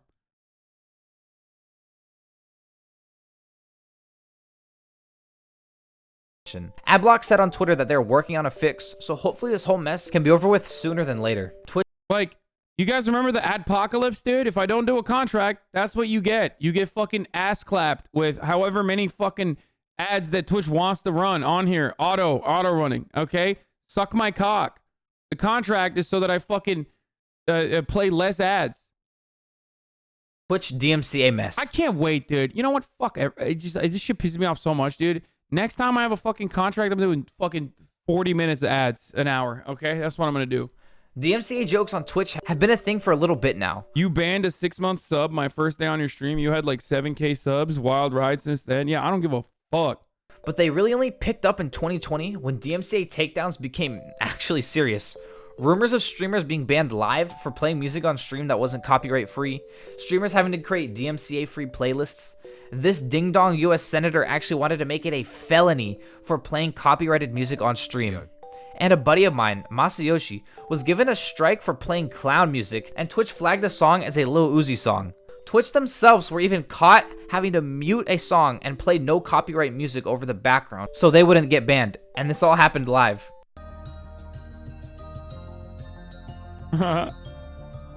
FFZ and BTTV. Franker's Face Z and Better TTV are here because as a Twitch viewer, at this point, I feel like you should somewhat be knowledgeable of the extensions, even if you only have the 6 slots that Better TTV gives you.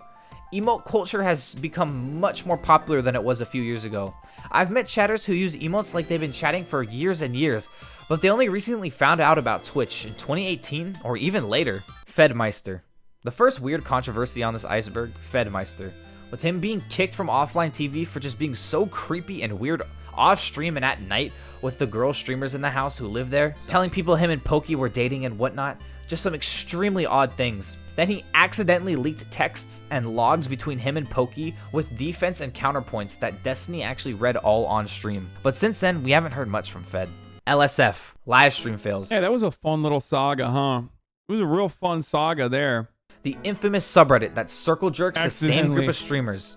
The idea of the subreddit itself is awesome, just sharing popular streamer clips and just random fails or whatnot, but this subreddit can get extremely toxic and flat out ridiculous at times, from relentlessly digging into streamers like Alinity day in and day out, and it literally took a streamer to pass away for people to take a step back and reevaluate the purpose of this subreddit. When LSF is normal, it's quite enjoyable. They were like, yeah, we shouldn't do that against Alinity and Pokemon. Instead, let's just do that against HasanAbi Piker. Every fucking drama finds his way back to fuck my ass every time. Subreddit to browse. It's just unfortunate. All it takes is one drama clip to light the fire under all these users, turning this subreddit into an absolute shit show. Level 3. Here at level 3, we're looking at the average Twitch watcher. They probably came in late 2017-ish and just casually browse LSF and Twitch. They've heard names and such from level 4, but really haven't looked into it. Dr. Disrespect's apology and TwitchCon incident. It's quite interesting that I was able to place this all the way down at level 3, But again, Twitch is so different from what it was a few years back. If you don't know what happened, That's not me. That's the fucking that's Twitch mod Hasan who got fucking clapped. Dr. Disrespect got This person doesn't watch me. I most likely will not appear on this entire video. That's the thing about like people who analyze Twitch or talk about Twitch streamers. Like Twitch is still incredibly insular. So if a content creator just simply does not watch one of the Twitch streamers, like I will most likely not be on this at all. got in a little then again, I kinda entanglement don't wanna and be had to showing apologize up on live to his whole audience in 2017. This video came out before your blow up. What? It's like a couple months ago, man. It's March. Rich white leftist I had already broken like numerous streaming records at that point. He then rebranded and changed from the Slick Daddy Club to the Champions Club following his return stream in early 2018. Since then, the doc has been a consistent Twitch meme, with the Forsen community creating Forsen CD being the go-to emote for whenever someone is alluding to or are blatantly This dude probably is like a OG Twitch watcher. cheating at something. Doc has played into the joke a few times, asking Shroud what it means. Mine's just D. Shroud D. But what are the other ones stand for? And poking fun at chatters. I did the emote. All in all, it's just harmless fun. Hopefully Doc doesn't take it too personal. Minor note, Doc would also be temporarily banned in 2019 due to filming inside a public restroom at E3. This would also instantly be clipped and emotes were created as well. Albert. Staying on topic of entanglements, next we have Albert, who in 2019 was exposed to be having inappropriate relations with a fellow streamer while he was already dating Lily Pichu. How did they find out, you ask? The streamer who he was talking to, Avocado Peeled, leaked their DMs on stream. No, not through texts, not even through Twitter DMs, but they were communicating through Google Docs. This unfortunate That was so fucking stupid. That was so funny, dude. Yeah, I remember this. Series of events all unfolded while Offline TV was doing their big Japan IRL trip, where they all went to explore Japan and share it with the viewers. This news would break mid-trip, and Albert would eventually leave back to the States and go on an indefinite break from Twitch. Toast with the 500 IQ maneuver spotted it from the beginning. Albert brings overall. And sometimes he brings people that like shouldn't really be here. Albert has since returned to streaming in October of 2020, but that whole mess was so crazy to watch unfold live. The Deer. The Deer is another recent event. When Twitch announced their safety council, one member on the board seemed to take it a little too far. Ferociously Steph. She sort of had a little power trip in the streams following the announcement of her involvement with the Twitch Safety Council. And I'm not going anywhere. I have power. They can't take it away from me. There's also a section of her stream where she explained that she identified as a deerkin, spawning a slew of new memes on top of the already recent ones of her power trip. The situation really fizzled into nothingness. She's still on the Safety Council and not much has been talked about since then. I'm quite sure a lot of people forgot about this event completely. I was about to say, what happened? I thought the Deer was gonna fucking ban everybody. This guy is a communist and his stream is whack, bitch. What's up, Soda? Yo, Soda. What are you up to, bro? Nick's not around. Come to LA. Come stay with me. Pull up, bitch. You won't. You won't pull up. You won't pull up to fucking Los Angeles, dude. Check Soda's stream. What is he doing? Oh, he's just like, what is he talking shit on everyone's streams? Friends in Final Fantasy can't even win. Oh, he's just talking shit in people's streams. Game. Mofucker. So dumb. Twitch Plays Pokemon. Twitch Plays Pokemon is a story of good, a story of evil, victory and defeat. A whole entire story and universe was created from this Twitch stream.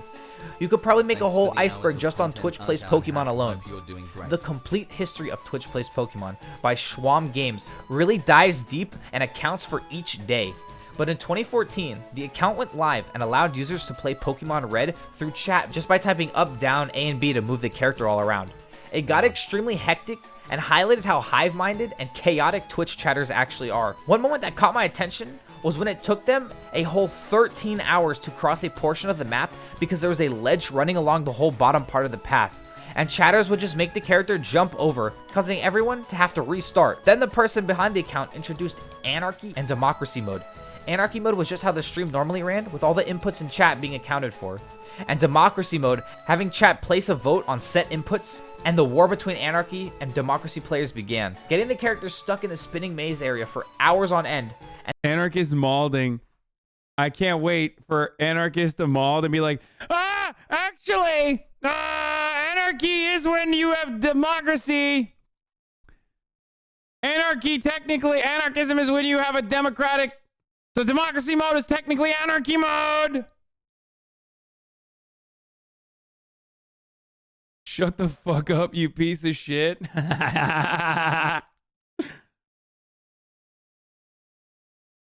Anarchist, send Noam Chomsky an email about this, as the chatter also joked about the Nice joke. trip, my brother. Noam Chomsky, sir, they're making fun of anarchists on the HasanAbi broadcast. Do you think this is ethical or moral? And then when they finally completed it, chat voted for Anarchy mode and threw themselves back into the maze. You really had to be there to experience it in its prime. It was really a once-in-a-lifetime event for Twitch, and I'm sure everyone who was a part of it will remember it for a very long time. Twitch music. Twitch music is a staple for anyone who really wants to get the true Twitch.television experience. From old Hearthstone streamer Cancer. Wait, this is the dude? Oh, what the fuck? Oh, he was making fun of me yesterday.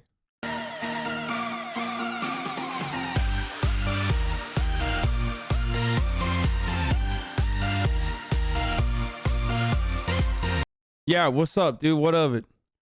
This really is just music. Nothing more, nothing less. I bet he twerks to this track. What the fuck? Yo, that shit wasn't even bad, dude.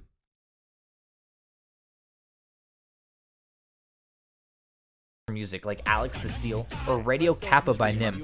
There are so many different communities who all create music for their streamers for chat to enjoy, like Coaster, Sortyway, and Howay, who create hilarious Twitch songs for viewers to enjoy, or Ngaku and Constera, who make beautiful music videos and visuals. Twitch music has evolved so much since its conception, and the fact that it's still alive and kicking today is a great sight to see.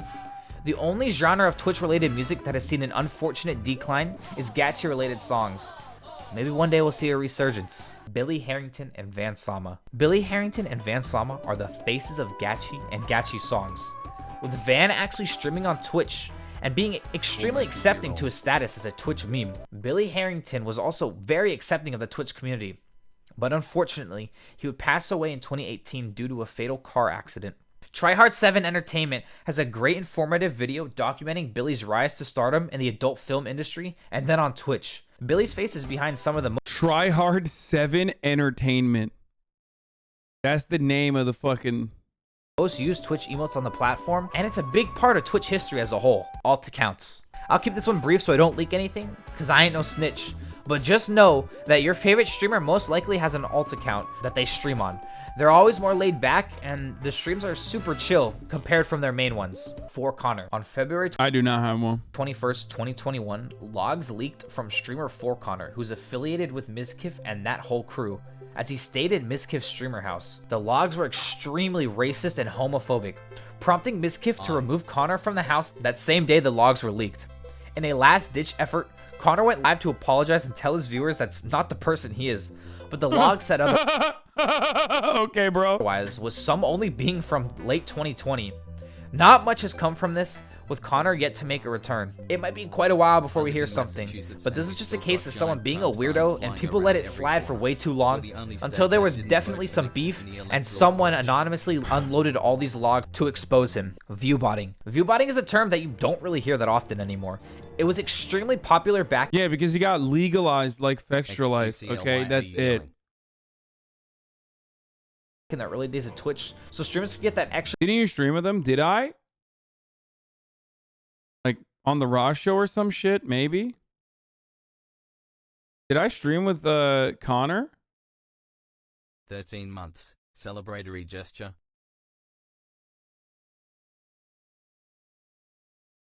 It was Among Us? Oh, it was? I did stream with him? Boost of discovery. My favorite incident of viewbotting, and I'm sure a lot of people forgot about this, but RiceGum was actually caught viewbotting back in 2014, and it's just a funny clip of him realizing he leaked the dashboard. Then he commented on the video that exposed him a year later with this corny little response. Another very popular case was the one of Hasan. Detective Rectful was on the case and exposed Hasan live for viewbotting by comparing their revenue share for the month of October.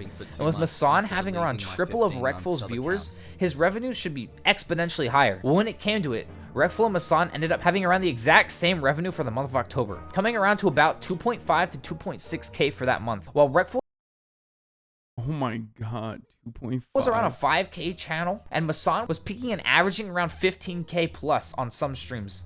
This practice has died out besides legal view bots, which Devin Nash, our CEO Andy, explained as these bigger streamers have access to these popular websites like wikis to the games that they stream or whatnot, and their stream is embedded into a 1 pixel area at 1% volume, and they get people who have no clue. I have no idea who the fuck Hasan is. This was before my time. They're watching their stream because they're just browsing a website for other reasons. And these big streamers swap in and out like shifts for their little legal view bot. Soda started the Among Us formula. Believe it or not, the sex doll having millionaire is the go-to for new Twitch metas. It's true. And this was all but the same. In July 2020, Soda booted up Among Us, and the rest... Wait, I was on this game, by the way. What the fuck? I played with him on the first ever game he played. He was taught how to play by friend and Twitch staff Pluto, and they ran practice games for 5 hours, teaching streamers like Poke, Hasan, XQC, and the likes. This was the definitive start to the Among Us meta. Thanks, Soda. Okay, he mentioned it. I'm just saying. Let's start with the only non-controversial item on the list, Everland. Everland is a huge open-world MMORPG that was created by Rectful. And then I never played again. It had full emote integration, and the in-game chat was meant to be a hangout space for every Twitch community, featuring different structures and monuments in the likeness of other streamers. Unfortunately, following Rectful's passing, there haven't been any updates on whether the game will get a full release. Let's hope that someday we'll get a release and enjoy the world he created for the chatters and streamers to enjoy. Sweet Anita. Wait, what the fuck happened to his voice? Is the rest of this just like... Stalker situation is one that is really concerning and Dude, highlights... What is going on? How twisted some viewers can actually get. This stalker would stand outside of her house, peek through her mailbox, and follow her in several places in public to the point where she had to get strangers to restrain the stalker in public. She received many death threats from this stalker with extremely unsettling and graphic messages. The good news about all of this is that around mid-2020, Anita Stalker was arrested after months and months of being an absolute creep. Stalker situations are always so unnerving. The thought of someone watching your every move with you having zero idea is really rattling to me.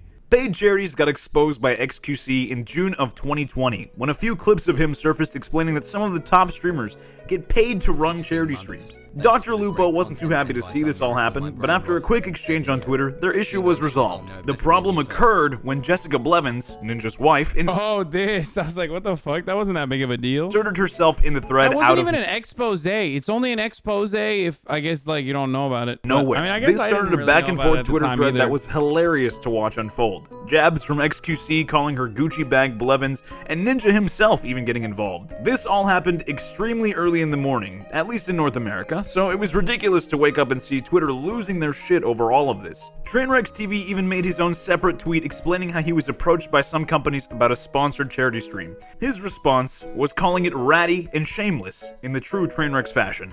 Keeping on the topic of money, let's go into Phantom Lord and that scuffed-ass $10 headset he had throughout his streaming career. Phantom Lord blew up during the CSGO gambling craze by doing the most insane bets or dropping thousands on gambling pots, getting huge returns. Come to find out that this scumbag was the owner of CSGO Shuffle, the website that he'd gambled on, and not only that, he would be playing with house money. He would DM the developer of the site and ask for win percentages so he can make it out big. It's Richard Lewis! Dude, I've become a part of like old Twitch lore at this point, so much so that like most of you have no idea that I debated this man about Donald Trump in 2018. Okay, it's on my YouTube. Like, I literally that's how old Twitch lore this is. For the stream. Phantom Lord was exposed. I think he still has a fucking, I don't know. I mean, we're chill now. He's like definitely leveled out.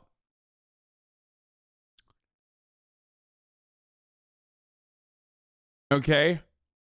But I think he used to have like a folder with like you know, Oppo research in 2016 by Richard Lewis, who made an 18-minute video highlighting all of the incriminating logs between Phantom Lord and other CSGO gambling website owners and developers. The cherry on top was when Phantom Lord was permabanned from Twitch. He didn't take it with his head down and start his 9 to 5 at McDonald's, nah. The dude decided to file a whole-ass lawsuit against Twitch, saying they breached his contract when they banned him. The lawsuit situation appeared in October of 2020, so we are still waiting to see what happens to our scamming buddy Phantom Lord. Let's stay on the topic of CSGO for a second to highlight one of the funniest moments a streamer was caught cheating live. At this point. I actually had to go back and watch the clip again to remember her name because everyone just says Clara anytime this clip is mentioned. But streamer Miss Q Gemini was playing a competitive game in CSGO when all of a sudden she leaked a menu of the hacked client she was using. At the time, she was using her client to perform walling, and when she realized that she'd leaked it, she asked her chat if they got the bug where they can see people's ranks and the enemy team through walls. Just watch the clip. What? No, that's fucking hilarious, dude. You guys ever get that weird glitch in CS:GO where it shows your rank, that it shows everyone's rank? Because my game, I played the other day. After realizing she was screwed, her last resort was to play dumb and lose it on her friend Clara, who she accused of installing the client on her PC. She exits the game and just repeats Clara over and over and over again. This clip blew up in the CS community with all the top streamers watching and giving their input to it. Like, getting caught cheating is GG's, right? But getting caught cheating back then as a female gamer, woo! Woo! Dude, you know that shit is like, it's basically like a perfect, I mean, perfect situation. It's like a perfect storm. The closer you are to like fucking, you know, 2016, like, people don't understand. This platform literally still has a lot of issues. Most of the internet still has a lot of issues. But, dude, it was like 2016, like around that time, it was still popping off for women on the internet, okay? Like, so much worse, dude. Like, literally worse than it is now. If you as a fucking woman on the internet right now are like, oh my God, I hate being on the internet. Like, it's so terrible. And it certainly is. Okay? It certainly is. Don't mistake this. I'm not saying it's actually really good. But my Lord, dude. It was just straight up unsafe. Okay? People will just openly be like, you're a woman. Get back to the kitchen every time. To it. And now it's time to get into the edgy stuff. Let's start off by covering the CX network, a large collective of streamers and leeches all under the infamous streamer Paul Danino, otherwise known. If any bozo loses Hasan's point to the Clara girl and other Twitch streamers feel an intense pressure that their mistake will represent all female streamers for some reason, oh yeah, straight up.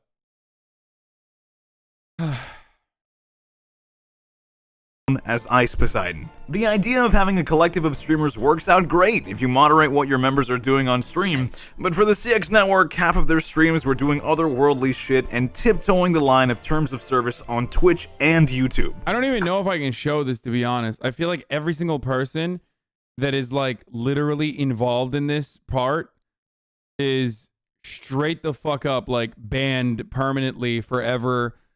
Some banned by the American government in the form of jail. You know what I mean? Like, it's like, except for Pepela M. Yeah, except for some. Except for the guy. I think the cameraman's doing well. Yeah. Creating streams like UFCX where they just fought each other in some dude's backyard, or doing their scuffed Stanford prison experiment stream totally disregarding the mental health of their contestants. There's also the character of Hampton Brandon, who appeared on Ice's streams either to cause drama or in some cases fight people or Ice himself. The most memorable clip of Hampton Brandon was when he was starting shit with someone on a sidewalk in LA, but decided to chicken out and run into the street, which caused him to get hit by an oncoming car driving by. The downfall of... What the fuck? I can't show any of this. But he just straight up gets hit by a car, dude. Oh, that's so funny. What the fuck? You literally is just like trying to fight this dude, and the dude runs after him with a fucking bar stool. He runs into the street, and a car just bam. That's so stupid. What an idiot. Oh my god. Okay. CX began. He gets air, dude. When Ice was swatted and the FBI showed up to his streamer house and confiscated every PC and all of their streaming equipment. Ice then made a statement video that he would be distancing himself from the CX network and lifestyle for a bit, and his viewers were not too happy about that at all. Oh no. On the topic of CX, let's break down Andy's. This originally spawned from Andy Milonakis appearing on Ice's stream, causing any stream sniper or person involved with Ice for the most part to be called an Andy or have Andy associated with their name. For example, Mexican... That's how important Ice Poseidon, despite the fact that he's like permabanned and kind of for like, you know, it definitely deserved, okay? But he was like such a fucking pioneer that people still say Andy. Like I use Andy. Mexican Andy, Asian Andy, Burger Andy, otherwise known as Burger Planet, etc. The term Andy would then be evolved even further in Twitch speak by calling anything or anyone something does an Andy. The most popular term is React Andy, for when someone just reacts to videos the entire stream. But there are others very similar, like poking fun at a streamer's view count, calling them a 2K Andy. Wrapping up our Ice coverage, for this level at least, let's take a look at his final permanent ban from Twitch and what caused it. When he was doing a regular IRL stream, he made the mistake of leaking his airport gate / ticket to his audience live, saying, quote, "I'm not sure telling you guys that is a good idea, but what could you possibly do?" And of course, with his very considerate and wholesome community at the time, Ice was swatted on his own plane within the following hours. This caused massive news media coverage and a PR nightmare for Twitch. Paul Danino's account on Twitch would be permanently banned shortly after this incident. This would also be where you could mark the downfall of IRL streaming. The decline happened quite rapidly, and nowadays it's almost a rare sight for a streamer to do an IRL stream, especially in the last year due to coronavirus. On June 27th of 2020, Ice made an open letter to Twitch, explaining that he is very aware of the community that he had fostered on Twitch and asked for a second chance from the staff, explaining that he is a much different person now than he was back in early 2017, and to his credit, he has sincerely reformed on YouTube. No statement from Twitch has come from this video apology, and there seems to be no indication that there will be one. It seems that our boy Paul Danino may be sitting with Doc for a bit over on YouTube, unless we hear otherwise. Now onto the topic of SWAT. I do not think Twitch will unban him ever. Especially because, like, dude, listen, the only thing I knew about Ice Poseidon, I mean, I knew a bunch about Ice Poseidon after I joined the platform. I didn't know anything about him beforehand. But like one of the things I did know, one of the things I did fucking know was like was that he did like I think he did like a porn stream. Like he would just straight up have porn stars and like make them use like fucking dildos and stuff on Pornhub, on Chatterbait. Yeah.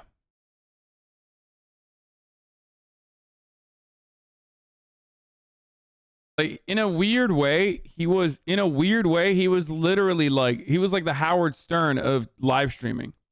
Swatting itself. Swatting is defined as the action or practice of making a prank call to emergency services. It was a robot controlled by chat. Yeah, he was, in a weird way, he was like Howard Stern, but he took it way too far. In an attempt to bring about the dispatch of a large number of armed police officers to a particular address. You would think that there would be a decline of swatting incidents following Ice Poseidon's ban, as well as the multiple incidents in which people have died as a result, However, they still do unfortunately occur. Oh yeah. The most recent incident of swatting at the time of this recording happened in February of 2021, involving Greek God X and Soda Poppin'. Both were streaming at the time, and were pulled away from their streams to deal with the unfortunate situation. Another known case of swatting was when XQC was mid-game in Overwatch, and you see him just throw his hands up in the air and leave the room. You can even catch his teammates beginning to worry after he's AFK for a little while.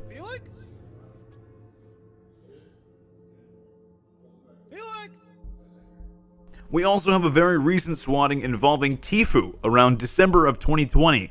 The cops can be heard yelling and asking him to come out with his hands up. And the last one we'll highlight is involving Nothing. The CSGO pro who was a part of Cloud9 for quite a while was swatted mid-game as well, and the cops came into his room with guns drawn. All of these situations are completely messed up, and I'm glad to say that there's been an extreme decline in swattings occurring in the Twitch community. No one in the live streaming community wants to see this happen. It puts people at risk of being— I wouldn't say a decline. I would just say that, people are better about it. seriously injured or even killed. Now, Allison Quinn is a name you probably haven't heard in a long time, but this guy was considered one of the funniest people to watch on Twitch around 2016, according to Surma. His whole act was ridiculous, giving himself insane haircuts or dancing like an absolute maniac on stream. What the fuck is this? Allison Quinn was a character that is a once-in-a-lifetime type of occurrence. Someone like Allison Quinn would not be able to thrive in the landscape of Twitch now due to his reliance on inappropriate donations and just being a breeding ground for toxic chatters. The streams themselves were no issue. It was just that Allison never really had an actual community. His clips would get a lot of attention, and then the next day a collective of many different communities showed up to mess with him. Of course, it was always problematic chatters or people banned from other communities, so of course all of that negativity in one stream would not fly on Twitch nowadays. We haven't heard much from Allison Quinn, with his last upload being on March 9th, 2019, and it was a song he made called Musically Star. On Musically, lip syncing beautifully. I skip school for this, so I'll probably get in trouble for truancy. And that's all from me. I'll hand it back over to Surma. Level 5. Here at level 5, I'm scared, dude. I'm scared because I feel like it's already hyper degen. There's like more levels to it. Oh god, I don't even want to. This is really fucked up at this point. marked with the 5-head emote. These are some topics that maybe the average LSF browsing Twitch watcher is unaware of. Starting off, let's take a look at RS Glory and Gold. This whole story is just a prime example of a classic witch hunt. Back in 2016, there was an article released about a sex offender I know about who this slept stuff, with an underage girl whom he married in RuneScape. And RS Glory and Gold loosely resembled the dude in the article, and that was enough for grown adult Keemstar to have his 2 brain cells fire, and he made a drama alert full on ripping this old man apart. On top of that, there's clips of Keemstar in full denial after everyone realized he was so horribly wrong, asking his chatters how they know he was wrong. He watched the dude live break down and cry, and instead of instantly apologizing, his first thought was, after RS Glory and Gold said he was getting a social security check, was to call him poor, and then only after that, he began to apologize. Get it soon. I'm paying this dude $1,000. See, I would have sat here for the next 10 years. Dude, he's poor. Because I'm not. But not before Keemstar could flex that he is donating him a G. Instead of dealing with the situation in a private manner, which God knows Keemstar could never do, he made it public to attempt to deflect the shitstorm that was about to hit him. The US Army streaming. A more popular event on this list, thanks Jordan Yule did this. to Slasher, but the US Army was streaming on Twitch and being very sly with their tactics, using fake giveaways to point users who clicked on their buttons to be brought to the US Army recruitment page. Twitch actually stepped in and made them remove the giveaway buttons after they found out what they actually linked to. They were also full on censoring and muting chatters who were asking them about US war crimes and just trolling in chat. The deception— this community did not touch on this issue at all. We would never play a role in that. It was just really weird, and the fact that they knew what they were doing is really unsettling. Using Twitch to recruit extremely young and impressionable children is not the best look. Over 150 different career fields that you are able to enlist for right out of high school with very, very little experience. Justin TV. The fact that I put Justin TV so low on here is crazy. But yes, Justin TV is what Twitch was originally. Founded by Justin Kahn on March 9th, 2007. It was the website that actually Justin only streamed on solely for himself to document his daily life while being live. By the summer of that year, there were many more channels to watch, around 60 or so, and then by June 2011, they totally separated their gaming section to a new website, and that was how Twitch was born. In a short 3 years after, Twitch would be bought out by Amazon, and we would see the dissolvement of Justin TV in turn. I wonder if Justin realized what big impact he had on the internet as a whole. It just must be so surreal for him to think about it sometimes. The Wreckful Japan Stalker. The Wreckful Japan Stalker moment was an extremely unsettling turn of events caught live on stream.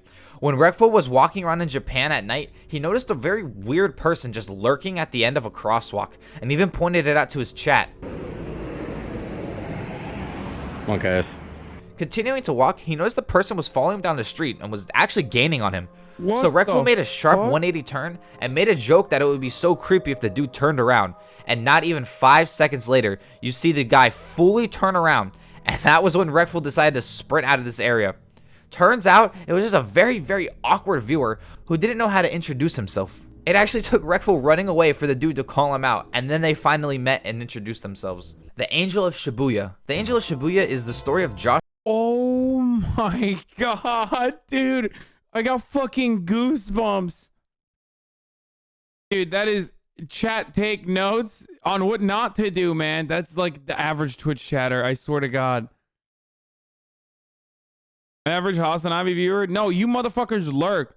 Whenever I go into a store, I know exactly who the HasanAbi head at the store is, okay? You want to know how?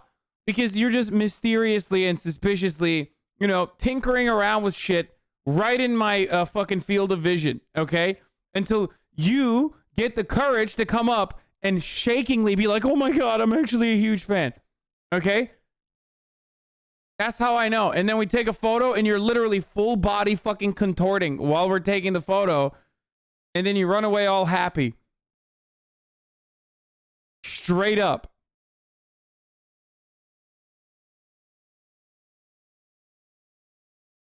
Also, don't do that. The stalking one. Josh Decino, the face of Kappa, his journeys in Japan, and all the acts of kindness he did. While in Japan, he would go live and frequently be caught helping people get out of bad situations or helping lost kids find their parents. But more often than not, he would be seen helping all the drunk people who either passed out on the sidewalk or having trouble walking to get where they needed to go. The artifact section. Oh the no. dumpster fire that transpired in the artifact section of Twitch. Wait, what the fuck will is go this? down as the funniest turn of events in Twitch history. What the fuck is Valve that announced- in the thumbnail, dude?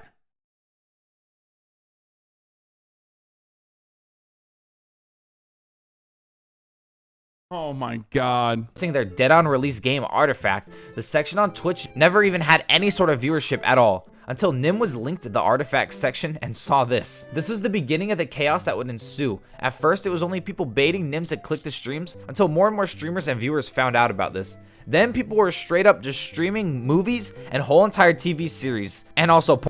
It went so absolutely out of hand that when Twitch stepped in, they made it so you had to have two-factor authenticated accounts to stream on the section, but this didn't stop anyone at all. All this chaos ensued until the section was fully removed.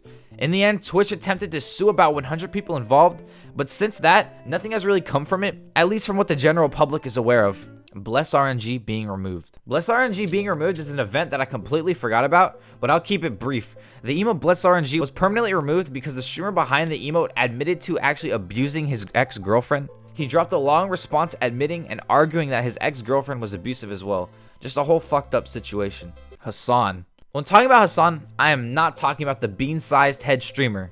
This Hasan was Twitch staff.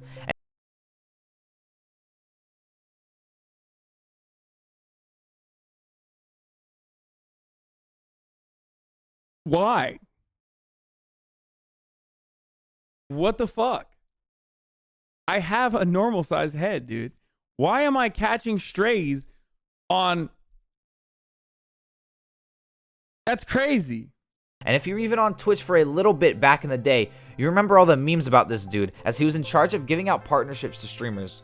All the girl streamers would send him nudes and whatnot, and of course the screenshot of his following list that showed his whole list was just filled with a bunch of low viewer count girl streamers that he most likely preyed on in hindsight. And if you talk back to him about it, you would get banned, and people deemed it the Hasan chop. But it actually turns out that the memes were all true, and multiple women came forward talking about their experience with Hasan and how very weird he was. He was then fired from Twitch, and we haven't heard much from Hasan in quite a while. Level 6. Down at level 6, we have forgotten controversies, or events that many people are not aware of whatsoever. Zillian OP. Starting off, let's talk about Zillian OP. Oh, is the that the streamer guy who can allegedly walk? faked Is that the guy who can walk? being wheelchair bound. This happened in It's a miracle. 2013, and the famous clip of him getting out of his wheelchair and walking away sparked major talk in the Twitch community, saying he faked all this for donations and money and that he was deceiving his fans. With no update, Zillian went ghost for years and years until April 2020, when a new account, It's Bluish, appeared on Twitch, and a user posted it to LSF, and almost instantly the account was taken down for ban evasion. Fast forward to now, there was a great video by Wavy Web Surf where they actually got in contact and interviewed Zillian, and it turns out he wasn't wheelchair bound for life, and it was only due to an injury from a car accident.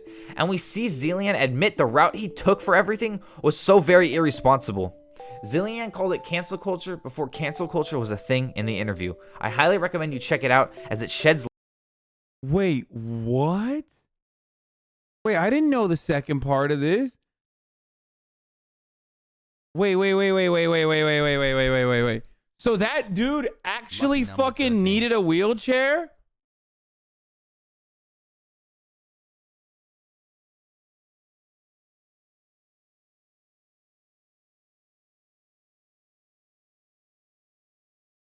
So he actually needed a wheelchair, but then he just kept it. He just kept it for like years and made it seem like he didn't need a wheelchair. Or he made it seem like he still needed a wheelchair when he didn't. Is that what it is?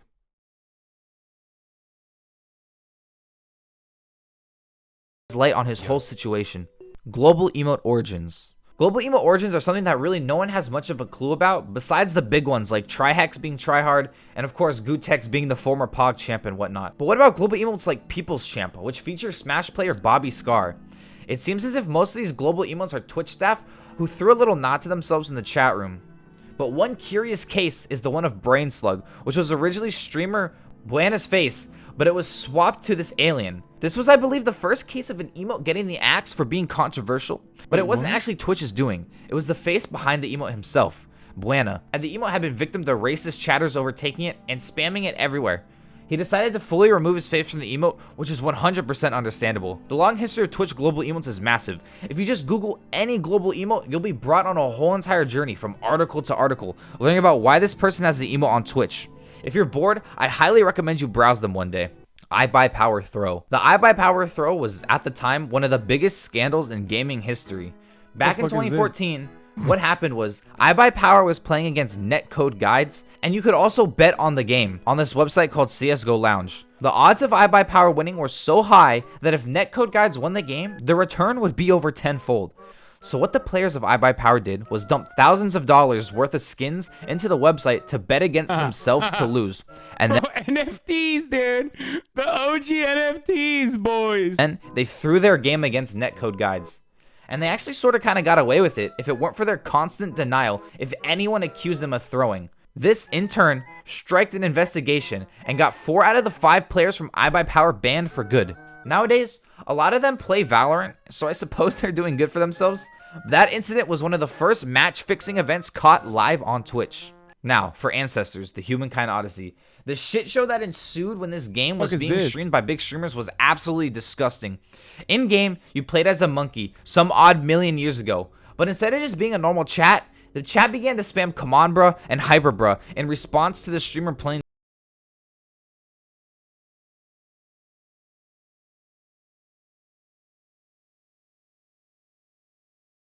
Not sure why I'm still subbed. For the record, that's how Twitch was when I first got on the platform. That's just like, that was the norm.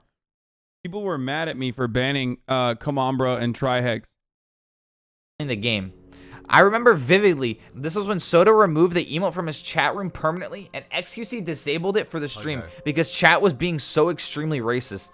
Just a classic example of edgy Twitch chat going too far, as they always end up doing. Level 7. The last 3 down here on level 7 are something else. each of them hitting different corners of why streaming can get really bad really fast. IP2. Let's start out with Ice Poseidon 2. After Ice Poseidon subreddit was purged, this second sister subreddit was started by his viewers, and I'm not even going to call them fans because these were some of the people who were involved with his swattings. But this subreddit was just a cesspool of racism toxicity. We should just skip that part. We're just gonna skip that part. No need. It's literally fucking completely irrelevant. Boosts from skilled players. He would then act I want to see the such as SN League part. and StarCraft. Many suspect he was buying account boosts from skilled players. He would then actually get an in-game item in League after community challenge from Riot happened, and he got Athene's Holy Grail inside of League of Legends. After that, there was a huge controversy involving him with his charity streams, as many people assumed he was stealing money from his charity pool behind the scenes. And it just gets better, honestly. After that, Athene went out and purchased a large building and wanted viewers to come live with him. Viewers and streamers got very cult-like vibes from these actions. And then, in 2017, the dude made a whole... This is one of those things where I like don't understand. Like, is he a fucking memer? Or is he literally a fucking cult? Like, is he a cult leader or is he a memer? Murat, gidiyor musun?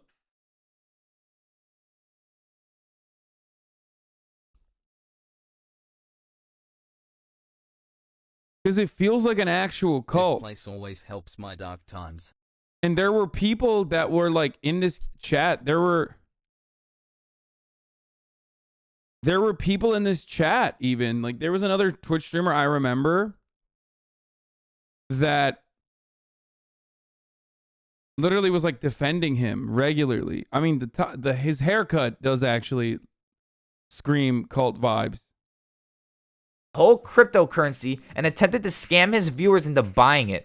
After he got caught, he told his viewers that of course it was a scam, and that was how his whole character was, and it was a part of the show. Now, apparently since then, in 2020, he's making a mobile... Bro, why are you fucking linking that? That's not funny. Don't link shit like that, chatter. Like, there's a reason why I skipped it. app that has to do with streamers of some sort. I can't really do justice on this topic as I would like to, because of just how absolutely insane the whole string of events were. But there's a documentary video by People Make Games that is quite long, but it details everything that happened since the beginning with Athene. The Creature. And now, time for The Creature. Soda Poppin's horribly obsessive fan that wanted to move in and live with him. It started when one day Soda got a knock at the door, and this kid explained he drove 17 hours to meet him, and they let him in for the day. After they went out to eat, they let the Creature spend the night, as driving in the dead of night for 17 hours obviously is not the best idea. But the problem occurred when the kid never left. The next morning he was still there and seemed to just be living at Soda's house. It got even weirder when he tried to force Soda to take his ADHD pills and smoke weed with him.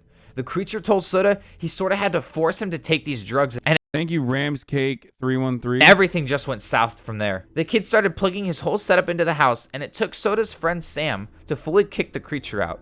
But before he could leave, the Creature told Soda he left something for him. So NMP and Nexius had to scour the house in search of what he left. Turns out it was just pills and weed, but it got even weirder when 3 VODs were uploaded from the Creature's old Twitch account. And in the third video, he was showing off all the footage he took inside their house. Just walking up and down the stairs, going into rooms and filming. Absolutely creepo shit. This whole story is just a prime example of how bad a parasocial relationship can really get. And with that, this concludes the Twitch Iceberg. I would love to continue updating the list, so please comment down below if there's anything that needs to be added. And again, I want to thank Ngaku, Nim, and Coaster for helping with the list. And of course, for Rora for voicing level 4. I hope you all enjoy, and I hope you all stay safe. Thanks for watching.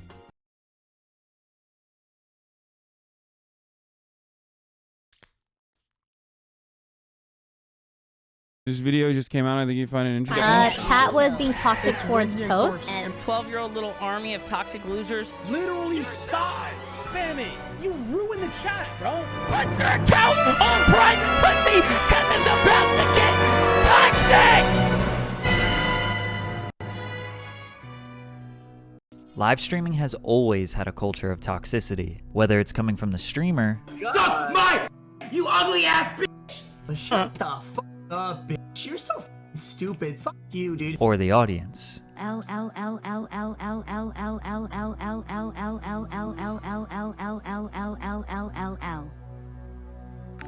Die! Die! Die! Love you, Speed. You Just fucking Monkey die! My God. And then chat will turn around and be like, why did you get so triggered? It's like, why did you get so triggered? It's just, we're just memeing. Why did you get so triggered? OMEGALUL, dude. I'm about to kill my fucking self. My goodness, bro. Oh, they're also calling him. They're also calling him a monkey. Nice. Oh my God. But what a fucking loser. I can't believe how over dramatic he is. You know, you actually conduct yourself very well compared to most other streamers. I mean, I do, but a lot of people don't fucking know what it's like outside of this little space that we've created for ourselves, which is precisely why, like, they have a very weird expectation of how chat is supposed to conduct itself.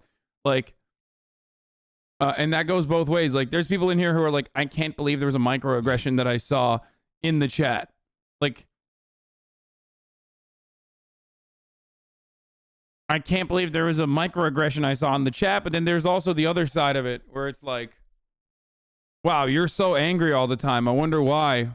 Saying on my mama, bro. Oh God, I'm about to go insane. Just everybody shut up! Twitch, being the largest platform for live streaming, grew 83% in 2020 because of everyone stuck at home. Other live streaming platforms had big growth during this time as well. And a number of streamers have become millionaires during this time. But in order to make those millions, there's a bit of a sacrifice they have to make. Ludwig. My name is Patrick CC. Make sure you're drinking water while you're watching this video. In 2021, Aiden Ross and iShowSpeed became two of the biggest streamers on the internet. By the way, Speed streams on YouTube.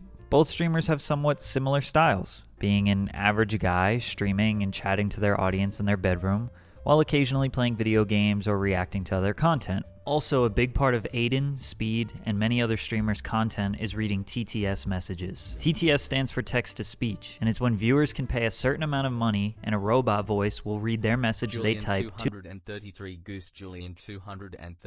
streamer and to the audience. So what's all the hype about? The guy who made the Iceberg stream was watching you react. At the world premiere of Hasan watching my Iceberg video, do I look pretty?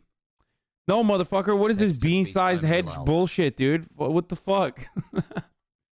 And you putting... I mean, it's actually probably a good thing not to put my controversies in there, to be honest. Well, things can get out of control pretty quickly. No, I'm kidding. It was good. It was a great video. Okay, so maybe right off the bat you're thinking this is fake, like they're playing some sort of character. And I might agree with you, but honestly, I don't know. Because a lot of the times it seems like these creators are being controlled by their chat. Why am I not loved by my own chat, bro? He's right. I feel that way too sometimes. It just makes me like not want to fucking stream. You were just spamming L's when I was reacting to this NBA video that seemed very interesting. But it can get even worse. I wanted to say you're a really inspirational guy and I look up to all just playing you bald-headed mid-jet fuck. Stop calling me that! You would imagine that most of the people watching these streamers are fans. So why would they do this to someone that they like? Well, simply because it gets a reaction. Whether it's from the creator or other people in the chat. Kind of like that kid who was in your class and would always talk back to the teacher and say rude things, and 3 people would laugh but everyone else thinks this kid is so fucking annoying. Thousands of those kids are in live stream chats. But it seems like these streamers want that toxicity in their chats. Nope. Take this streamer by the name of Deller, for example. He will stream for hours and leave the text-to-speech on, knowing damn well the messages are going to be extremely toxic, racist, and out of control. Sometimes I put Cheeto dust on my and grandma it because she Dude, loves mods. My stepsister has such a tight little... This is unfiltered, unmodded harassment. And it can be prevented to some degree. It can. I don't have a TTS problem at all. My big problem is that I fucking read chat.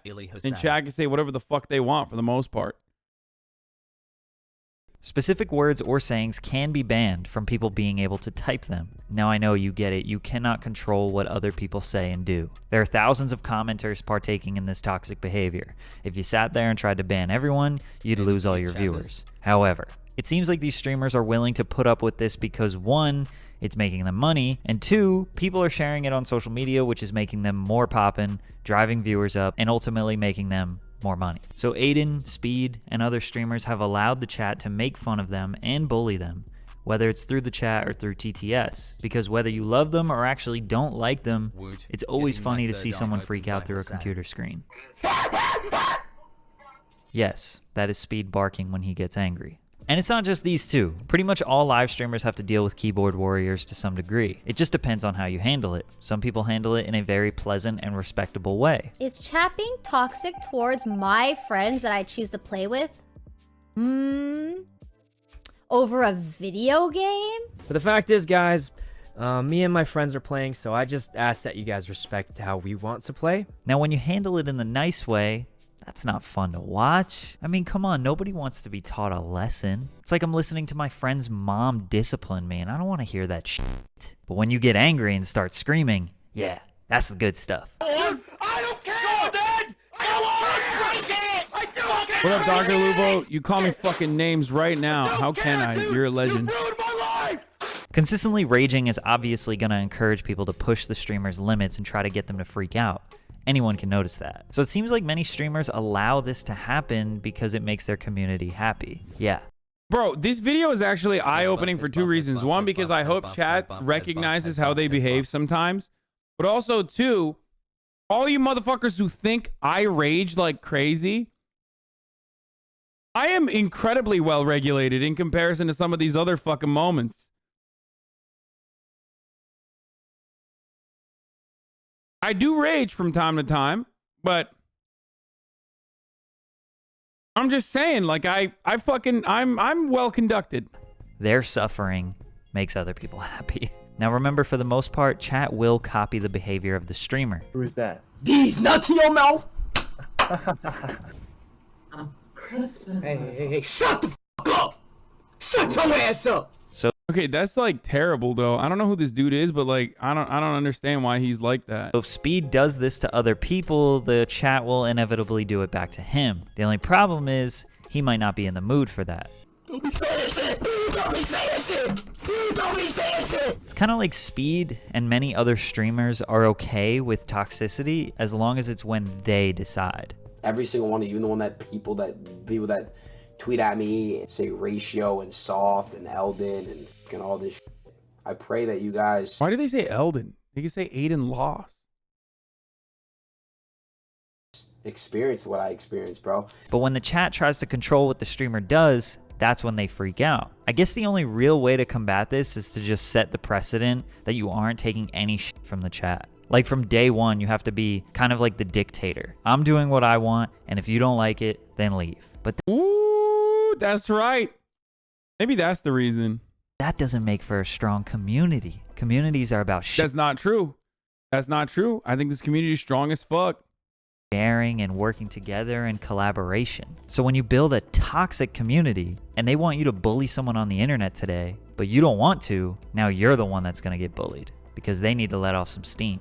Then again, you could argue that these freakouts aren't even real. Maybe some streamers actually don't care. They just have rage moments because the viewers like it. And the chat thinks they have the control, but it's really the streamer who's giving them what they want, making the streamer in control the whole time, which would be even more of a 600 IQ growth strategy. Also, let me make this clear because it isn't obvious. There's a difference between viewers and chat. As a streamer myself, I know that about 70 to 80% of the people watching are not typing in the chat. The overwhelming majority of the people who watch streamers don't participate in chat. I'd be willing to bet that most viewers also get really mad when their favorite streamer is being controlled or freaking out at the keyboard warriors. That's like if you're watching a movie and one guy won't stop talking, so the manager comes in and stops the whole movie just to deal with that one person. All right, it's a little different, but you get what I'm saying there. Because the streamer doesn't know how the viewers are feeling.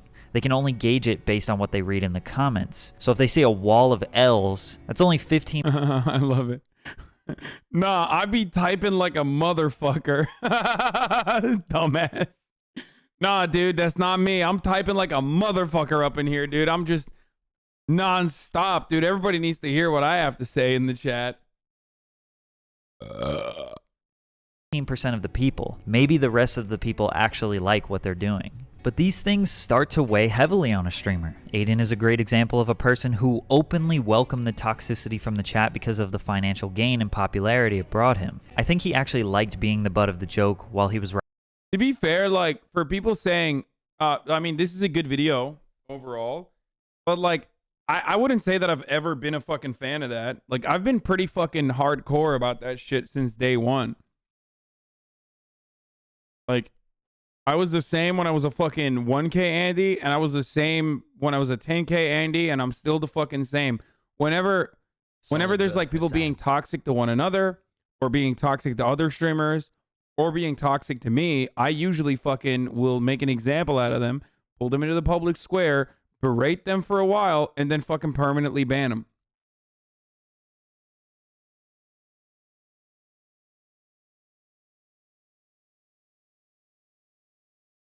Do small head jokes bother you? What's up, nerd? What?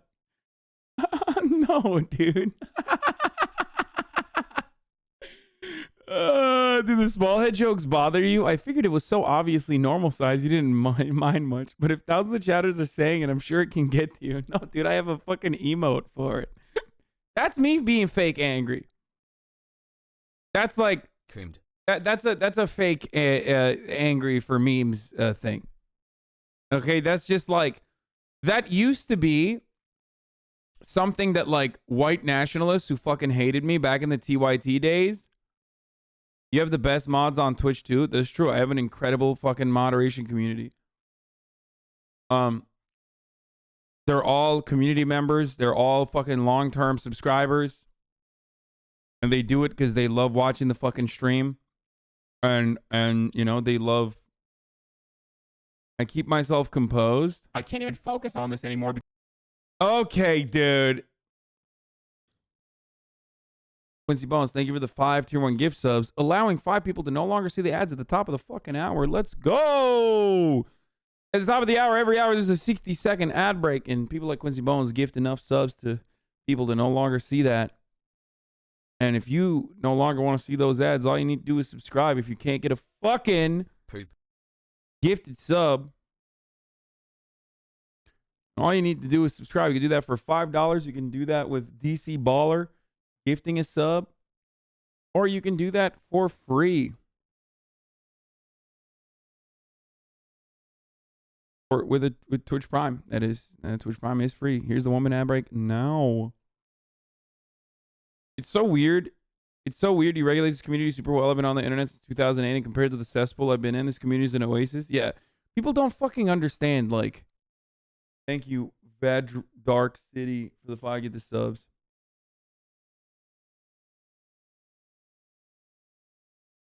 Did you cover Dr. Oz grifting over to the right? No, we already did.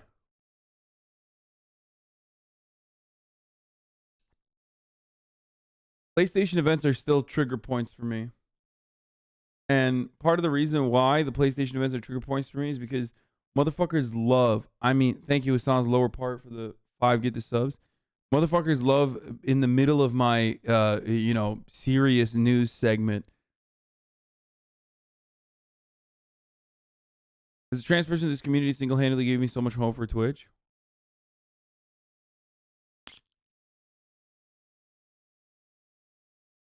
Mumu has the same take you do. Streamers have a ton of influence over their community, mostly just don't want to put in the effort. Or if they put in the effort, their content goes away. So that is the reality too. Like, the reality is, it is content to fucking, you know, rage out all the time, or let chat fucking spam psychotic shit. Honestly, fucking shouts out to Aiden, because the Fossabot nuke is one of the best. H3 against Ryan Cap. One of the best fucking tools ever for that too, because nobody is going to be able to click on each individual person and ban them when there's like crazy fucking spamming going on. But the nuke option, oh my lord, it just does such a fucking good job of just clearing out the chat, dude.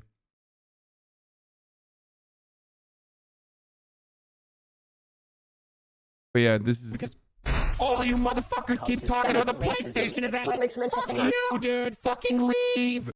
This was when I was much smaller, so like it didn't have the same kind of impact, even though a lot of fucking dickheads took this and like posted it on Twitter and people were making fun of me and shit.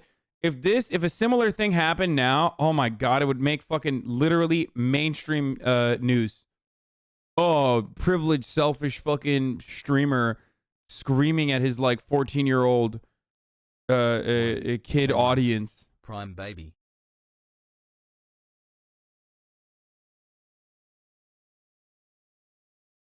It literally happened a month ago. I mean, not to this degree. Fucking leave! Leave! Leave! Leave the fucking channel! Go somewhere else! Fuck!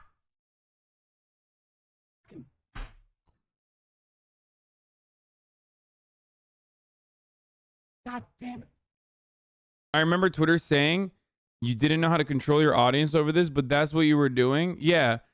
People love saying like, oh man, fucking dumbass Twitch streamer doesn't know how to control his audience while they're literally watching me trying to control it.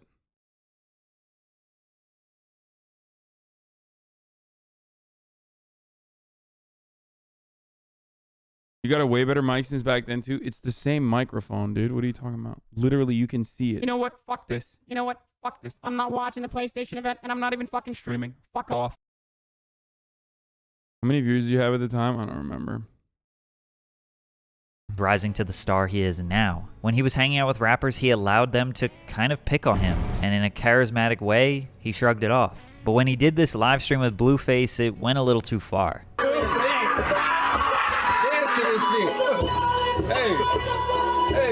Even DD. Oh, that's so sad. What the fuck? Yo, that's fucked up, dude. Yo, fucking Blueface, dude. That's actually some fucking dickhead shit, dude. Fuck you. Who even is that? That's he's a super famous rapper with a fucking harem. DDG had to tell him, you didn't help me out. I'm not supposed to help you. Why? You're a grown-ass man. You wasn't even, you was not existing in your stream. You gotta stand up for yourself. He can't be there with you all the time. That's what I'm saying, bro. You gotta be a man, like.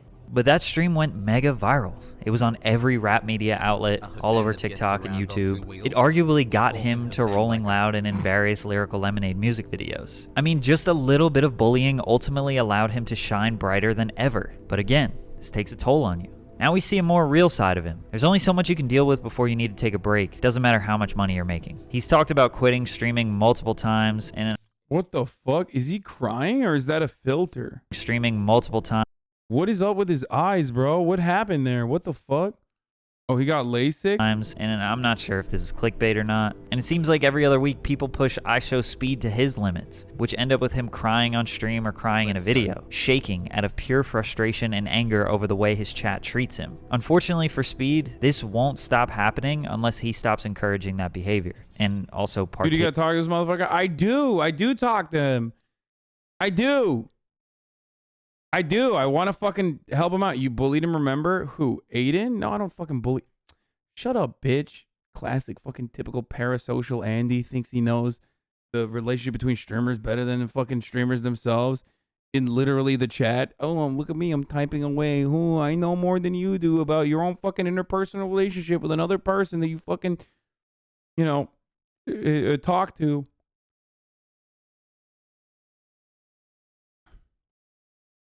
Taking in that behavior. I mean, at some point you got to say enough is enough. Almost all streamers do have that breaking point, the point where they cannot allow this negativity or toxicity to control them anymore. Most of the time their viewership drops when they either take a break or make it obvious they won't be dealing with it anymore. It's not like they fall off or lose all their viewers. They still have a huge fan base. That strong core fan base has already been built, and the monetary benefits from that is still fruitful, which makes it seem like encouraging toxic behavior, allowing yourself to get bullied. Have you ever ended a stream because of chat? Many times. I know my own cycle at this point where it's like I have a breaking point, right? Many times. I'll stream 10 hours non-fucking stop for like months and months and months. And towards the end of that dynamic, I'll be like, I have to take a day off. I'll usually end the stream angrily, like rage quit a stream, and then I'll take a day off and then I'll be fine again. But yeah, no, there were many instances where like if I fucking burn out, I find myself, I haven't seen you rage quit in ages. Yeah, because I do way shorter streams now.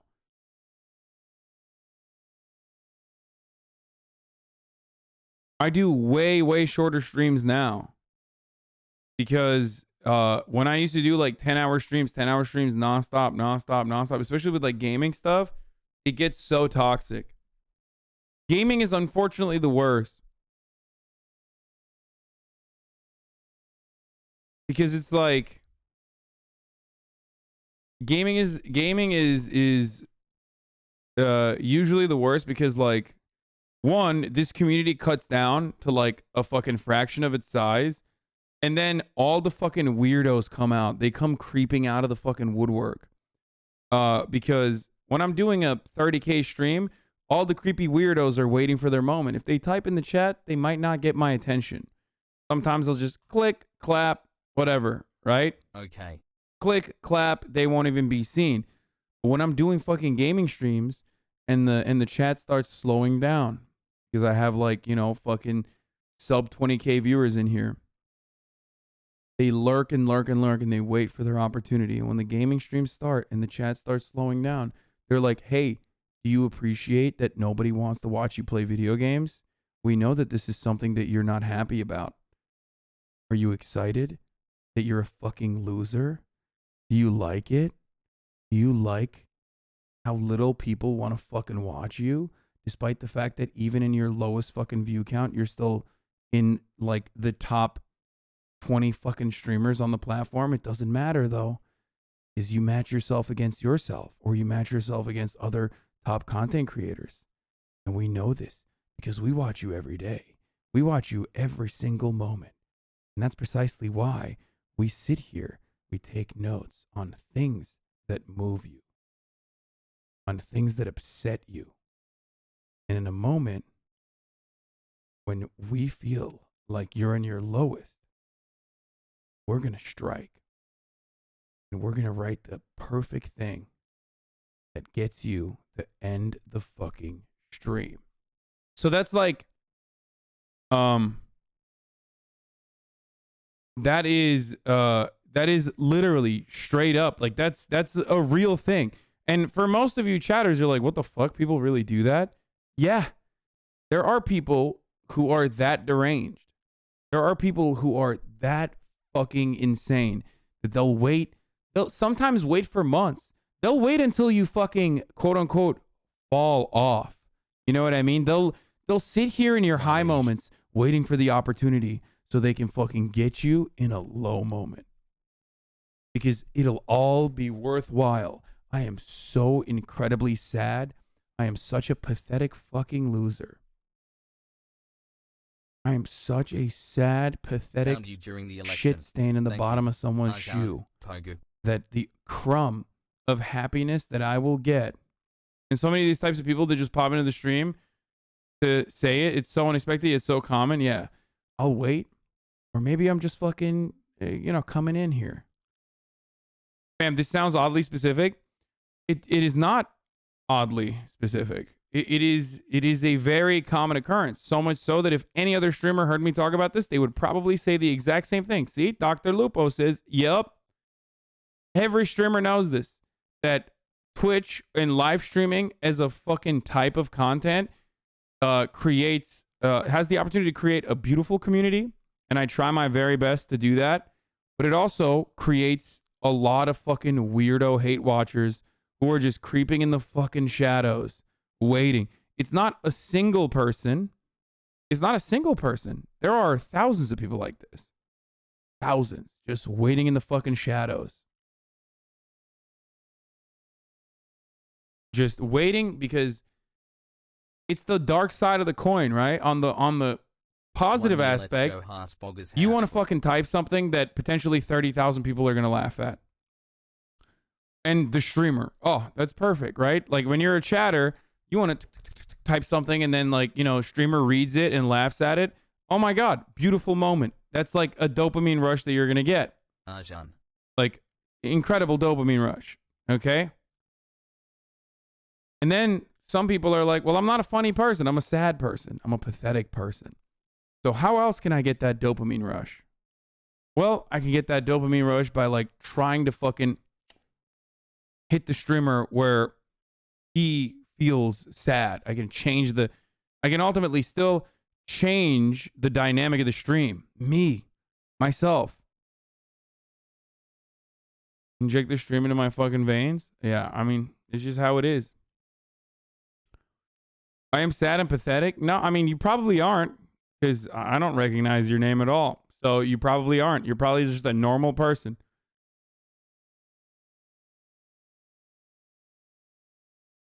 They want power over the stream and they're manipulative as fuck, so they carefully craft their words to hit you in the nerves. I've seen this happen so much to you. It actually has me feel right now. Yeah, it's a very common thing. Okay?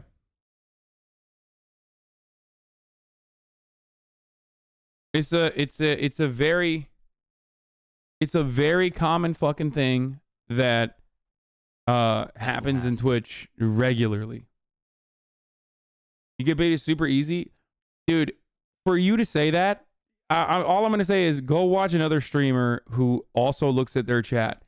Any streamer who looks at their chat or any streamer who constantly interacts with their chat, out of the amount that I fucking interact with my chat, getting fucking upset and screaming the amount I do is like very low for how much I interact with my chat. I literally interact 10 hours, 8 hours. However many hours I stream, I'm interacting with chat. I'm scared, chat. So the idea that I get baited super easily is a silly one. It's just that I am non-fucking stop. Daf got screwed over yesterday and it felt like it was XQC's chat. Wait, why? What happened? What happened to Daf? Kati concert coming up.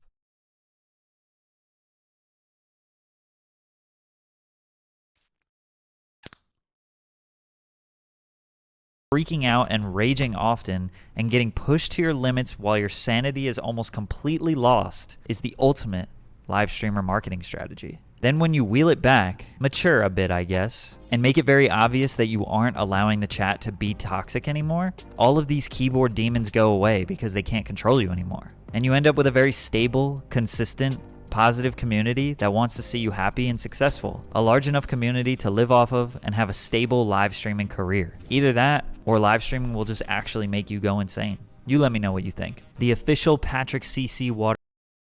Okay. That was a good clip.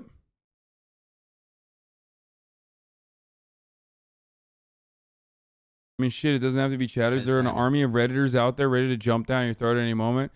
I have an army of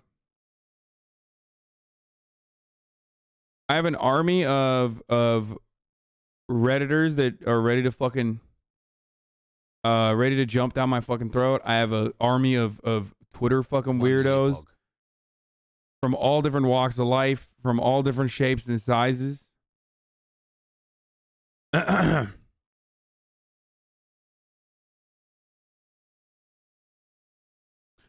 You recognize me? When you were in college, you got a girl named Clara pregnant, and I am her son. I've gone into politics just like you, and I even have the same receding hairline.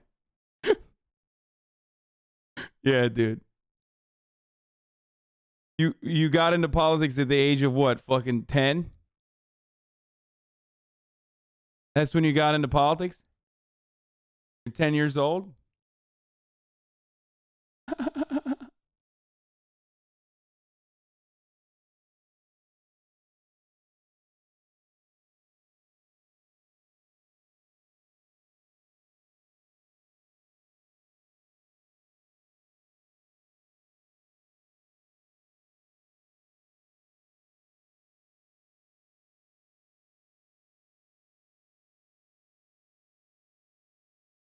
Clara downloaded the CSGO aimbot.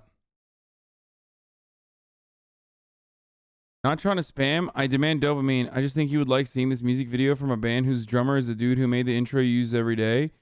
AHMC, I'm saying it. He's a friend of mine, but he doesn't know I'm a chatter, lol. Wait, the dude who made the I'm saying it is the drummer in a band?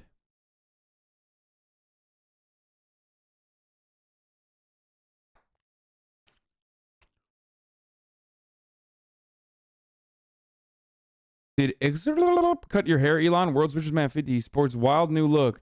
Years after getting hair transplant, dude, Daily Mail is like incel Andy fucking Redditor level, dude. Look at that. He touches down with Miami with little son and dog Marvin in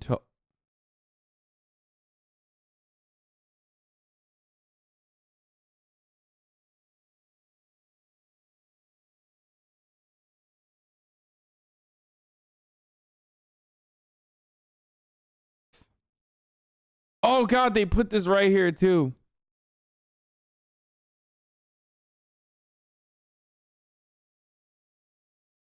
Bro, how old is this motherfucker, dude? He's like 60. What is he doing? Why does he have like a baby mohawk / mullet?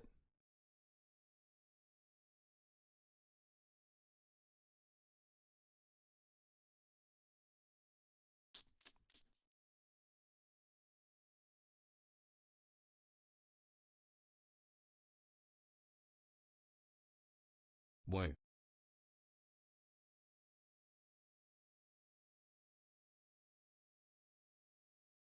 Looks like the bad guy from Fifth Element. I mean, dude, he is. This is some wild. This is a wild look, dude. Straight up.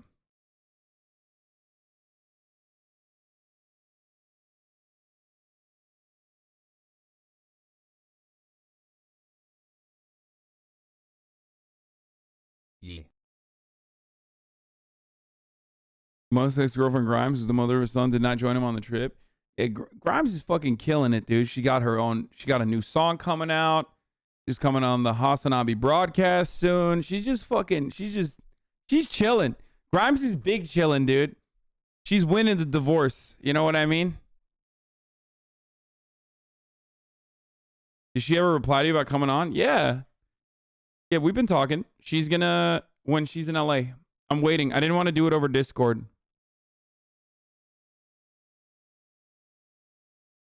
Hey at HasanAbi popping into reset my prime, but anyways, love the stream and watching you was one of the reasons I decided not to pursue a mechanic job in defense straight out of college and instead of PhD to Dr. Lupo, do I need to drop on a show to get on the show? Drop a song to get on the show? Dude, you literally were on the show. We fucking tailored a whole narrative around you being my dad. You played one time on No Pixel and you left. Logan wrecked him. Look at that. Paying forward the gift that he received to another chatter. Will you ever get a second mic for guests? I have a second mic already for guests. Speaking of Grimes, player of games out at midnight. Wow.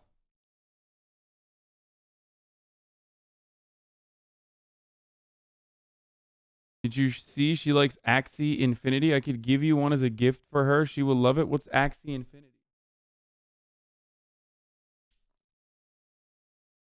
Less than 3.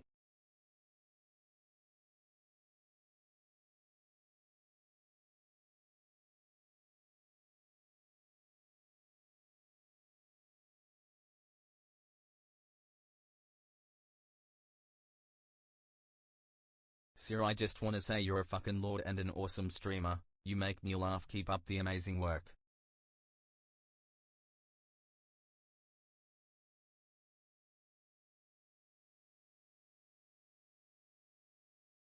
What the fuck is that? Doja Cat on stream when? She's a GTA streamer on Twitch. You might know her. Yes, I do know who Doja Cat is. I am very familiar with Doja Cat.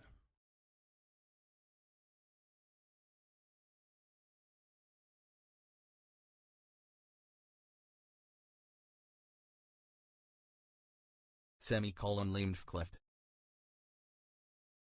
Il Patricio, thank you for the 5 gifted subs.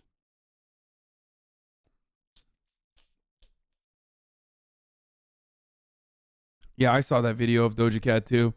Someone said, "Holy shit, Doja Cat from her last show." God damn, that was a wild fucking clip. Wait, but did you see about Tucker today? Tucker Carlson asked Hunter Biden to write a letter of recommendation for his son. What?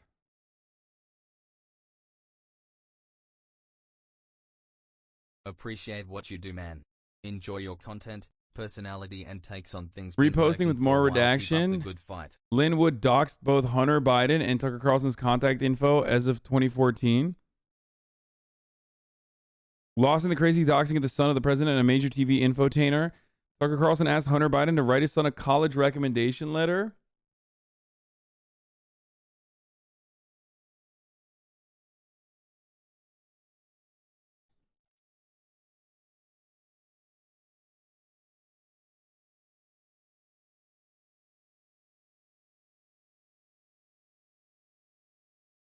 Fun fact, Joe Rogan scheduled Hunter Biden for the show. Hunter's team said he'd be on. And then they ghosted him. What? Dude, it would have been so sick. Oh my God, that's good content.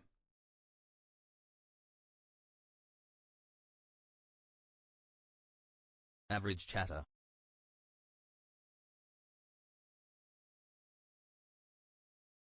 Tucker Carlson's name is Buckley. Buckley Tucker. Yeah, Buckley Swanson Carlson.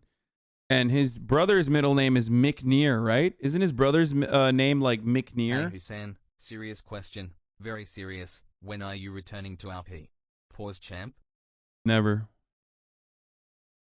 4 types of Elon Musk fans? Pretty stupid, but hey, whatever. We'll talk about it. Why not? So there's this guy. He's called America's Abuelo, Bernie Sanders. Show him the respect he deserves. Bernard Saunders. He said this on Twitter. We must demand that the extremely wealthy... What is this?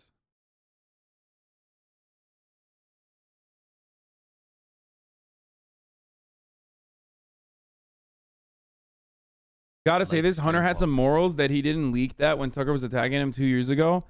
Honestly, he probably forgot, dude.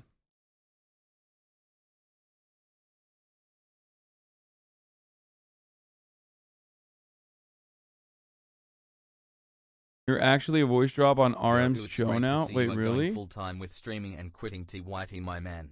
Mobile viewer, by the way, at HasanAbi. Good one, Dono. I mean, good one, East Kubi.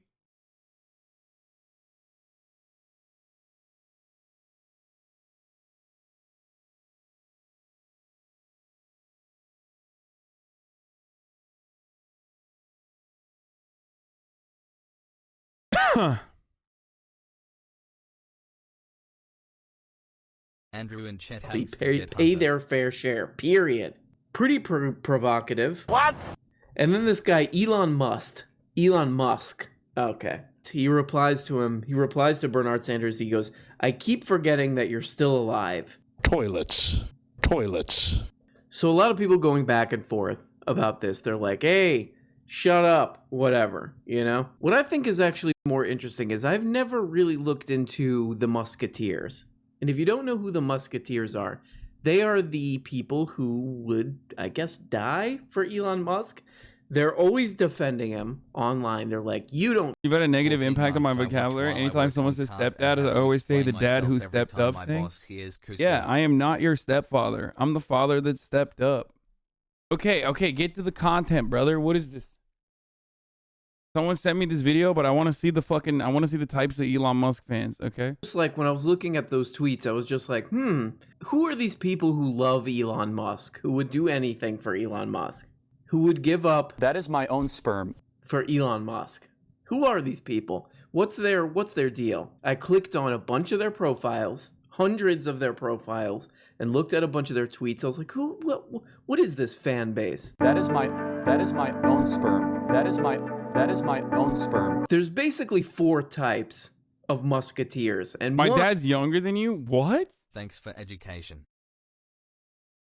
How? One is just like bots. Like, I don't know if these people are I don't know if it's an actual bot or just a person who is basically a bot. But a bunch of these accounts on Twitter that I click through it's just all posts about Elon Musk. Then there's crypto weirdos. Crypto weirdos love old Elon Musk.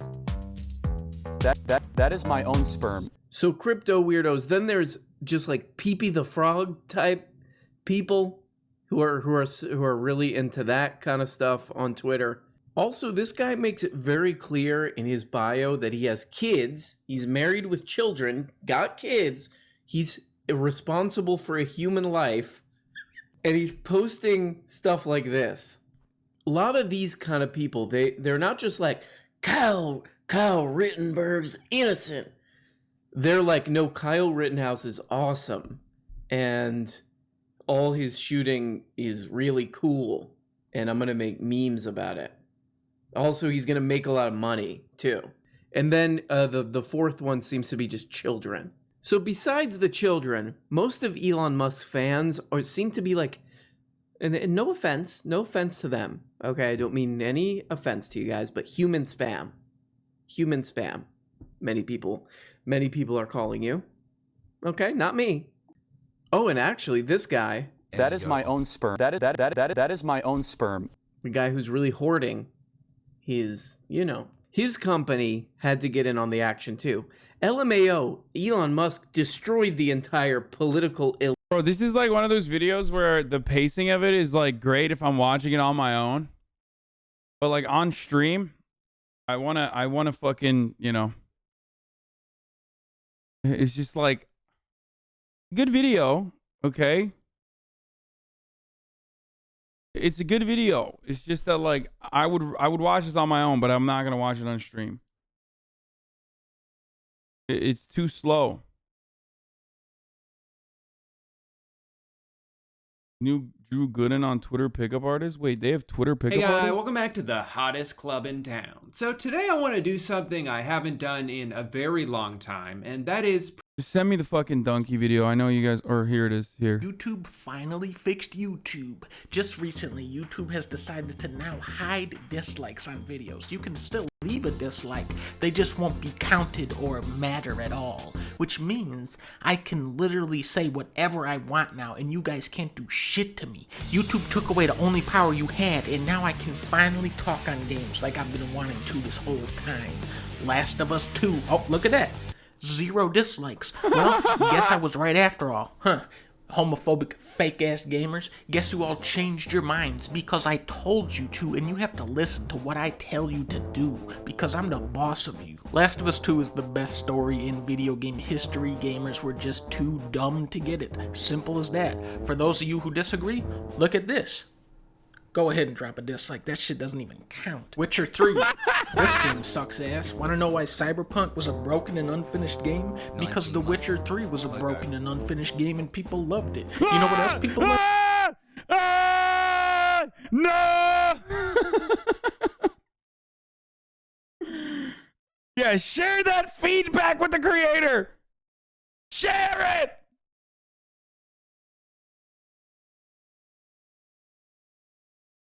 Yo. Witcher 3 was a fucking masterpiece, you fucking piece of shit. You don't even understand. Why are you a donkey? You're not even a human. You're a fucking donkey. You don't know what the fuck is going on. This is why they should have never let animals on the fucking website.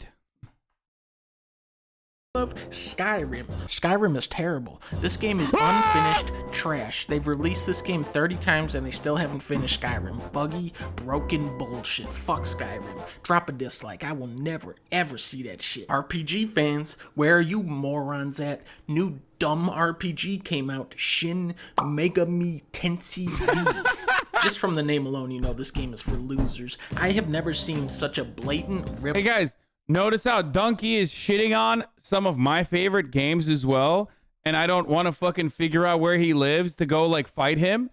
That's what normal people do, okay? This is a good example of like what you're supposed to do when your favorite content creator, that could be me, that could be Dunkey, that could be anyone else.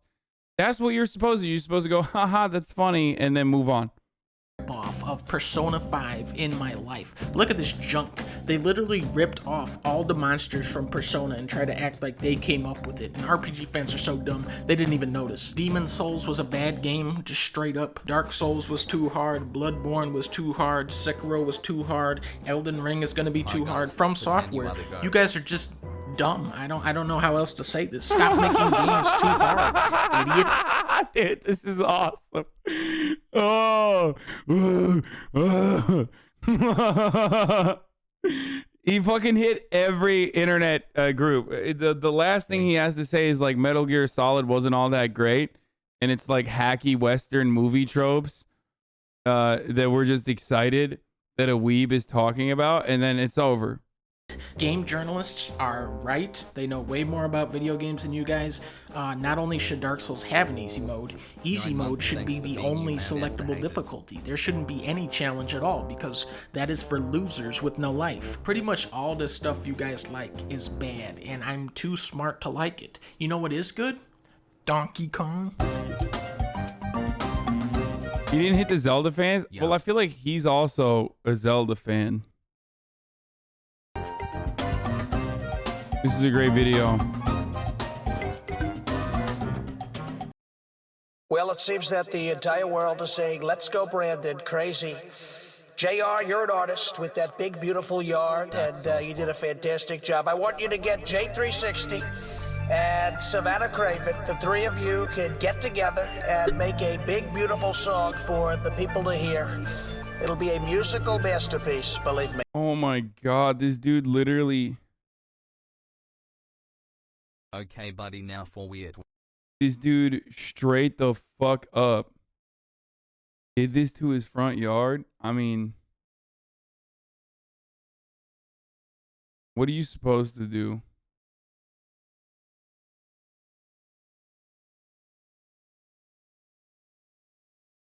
At that point.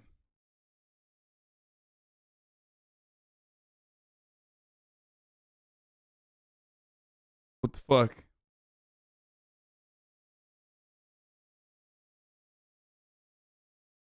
Let's go Brandon, gas prices high. Let's go Brandon, tax twice as high. Let's go Brandon, shout out to Tax twice as high? Brother, you're middle class. The only reason why your taxes have gone up is because of Donald Trump's 2017 tax cuts had a literal provision. I mean, look, I'm sorry. You have this house, like you're not caked, okay? You're a bit of a broke boy. Okay, you're a bit of a broke boy. Taxes are slated to go up for the middle class and below, for anyone under the top marginal tax rate. Okay, and that is Donald Trump. Donald Trump did that. Love you, Arjan. He did that. That was a quiet little provision that they put where all of the tax cuts for middle-class Americans were slated to increase. And make a big, beautiful song for the people to hear. It'll be a musical masterpiece, believe me. Let's go Brandon, gas prices high. Let's go Brandon, tax twice as high. Let's go Brandon, shout out to Dave Chappelle. Shout out to Kyrie Irving, I'm praying for you as well. Yeah. You should pray he never gets COVID, brother. Anti-vaxxer. Let's go Brandon. Cancel culture, make America Florida and give Georgia Herschel Walker. Let's go Brandon. Shout out to DeSantis. Props to Governor Abbott. Let's go Brandon. #1 in all genres. Dude, it's so funny, dude. It's like, yo, props to Governor Abbott, dude. Wow, bars, dude. Fucking bars. Yeah, any moment that you drop some shit like that, it's like, dude, stop. Stop. Shout out to Bryce and Gray. We surrounded by piranhas. They don't want us like Nirvana. They don't want us like Oprah. We in the field like Loza. Megala Costa Nostra on a political roller coaster. I don't mess with You know they originally had her wear the fucking jersey the other way around, and they were like, well, this doesn't look like it's Kyrie Irving. So, like, how will people know this is Kyrie Irving? Okay, we'll just flip it around. Like, the first take, you know. The first take, they were just going straight up.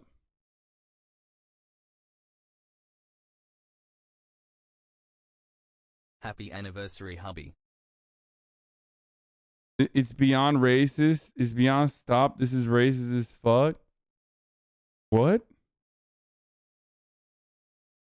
It's beyond stop. This is racist as fuck. Wait, what are you talking about? What do you mean racist? Like, as in, like, it's just like an affront to God and also rap? Coca-Cola, they want me to be less white. I want them to stop looting Targets and stealing from Best Buy. Y'all built like Liz. Oh my God. Okay, I should have not paused it right before then.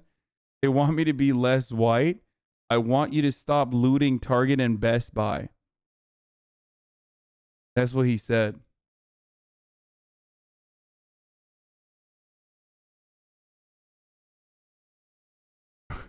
Dude, I'm such a fucking hard ass rapper, dude. That's why I rap about Chatter was right. That's why I rap about fucking telling people to stop looting Target and Best Buy, dude. So, sweating Crisco. Joe left our soldiers in Afghanistan. Them Patriots ain't have a chance. Wait, what? spot. Y'all built like Lizzo, sweating Crisco. Joe left our soldiers in Afghanistan. Them Patriots ain't have a chance. Sweating Crisco.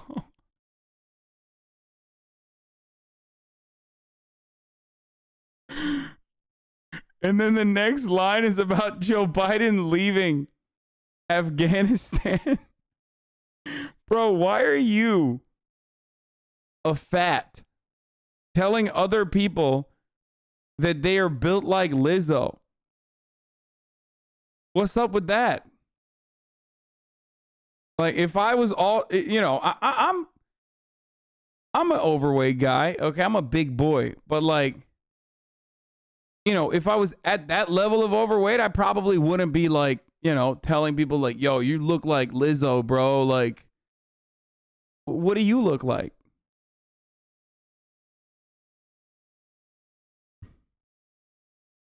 What does the homie in the background look like? Dude, why do fucking fat Republicans love fat shaming other people? Yeah, man. Yeah, brother. If COVID hit me, nothing would happen. I'm in shape, brother. It's like, no, dude, you look like a potato. Okay? You're built like, as the chatter also pointed out, a turnip. Okay?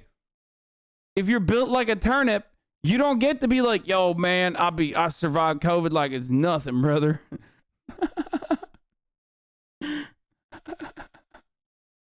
Motherfuckers out here looking like a legume. Okay? Saying other people are fat. Have a chance. Blow in the field. Run up, get your head stuck. Been 100 Trump rallies. Shoot, I even met Trump. I'm down with the PBs. I've been around some GD. I wanna bridge the culture gap. And when them vultures attack, know the Migos got your back. Hey, Nicki Minaj, you the finest female that rap. We all know Cardi is whack. Even Vladimir Putin view this as insanity. He say the West is doing crimes against humanity. Let's go, Brandon. Gas prices high. Let's go, Brandon. Tax twice as high. Let's go, Brandon. Shout out to Dave Chappelle. Shout out to Kyrie Irving. I'm praying for you as well. Let's go, Brandon. Cancel culture. Make America Florida and give Georgia Herschel walk. Let's go, Brandon. Shout out to DeSantis. Props to Governor Abbott. Let's go, Brandon. Crisis at the border. Joe inviting terrorists. In America, we all American. I know I used to say, like, you know, I know I had a no white rapper rule, but like, maybe we should just change that to just conservatives should not be allowed to rap. Okay? It's just like it's like a universal thing. You become a conservative, the moment that you decide that you say it out loud, it's just like you literally are dripless permanently, okay? You are permanently dripless, and you just straight up, you cannot rap ever. We all Americans minus your heritage. Joe said I ain't black, then he defunded the black college. Those that lack knowledge, slavery was abolished by Republicans. Joe was down with Jim Crow, hanging with the Grandmaster. That boy got Klan status. Then he met Wait. They're doing CRT, brother. She did what? Hold up. She doing CRT, brother.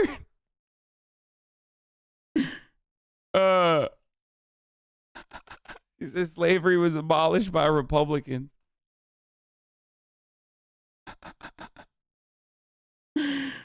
Oh, dude, come on, dude. What happened? You can't keep a beat? Like, what's going on? with the Grandmaster. That boy got Klan status. Then he met Barack, was impressed because he talked proper. Any other time he would have thought a black guy was an armed robber. Some sort of thief, cargo ship stuck at sea. Thanks to DeSantis, cause we might have gifts under the tree. Or some sort of thief, cargo ship stuck at sea. Thanks to DeSantis, cause we might have gifts under the tree. Let's go, Brandon. Gas prices high. Let's go, Brandon. Tax twice as high. Let's go, Brandon. Shout out to Dave Chappelle. Shout out to Kyrie Irving. I'm praying for you as well. Let's go, Brandon. Cancel culture. Make America Florida and give Georgia Herschel walk. Let's go, Brandon. Shout out to DeSantis. Props to Governor Abbott. Let's go, Brandon. They wanna make us woke and force us to get the vax. Taking pictures with the pole. No. Who's this guy? So wait, is this guy just rapping because they're in his front yard? Like they just, bro, I'm sorry, but they were just like, yo, homie, are you forklift certified? Get in here. Okay. This is just someone's relative. Okay. They were just like, hey man, we need a third person, you know, rule of threes, brother. That's what they were saying. We got to do that on the rap game. There's no shot this dude is like, actually, this dude is just a welder. Okay. This dude, seasonal worker, works on a fucking pipeline, comes back home to his fucking like single story house, paints it Donald Trump colors. Okay. No fucking shot this dude is like a rapper.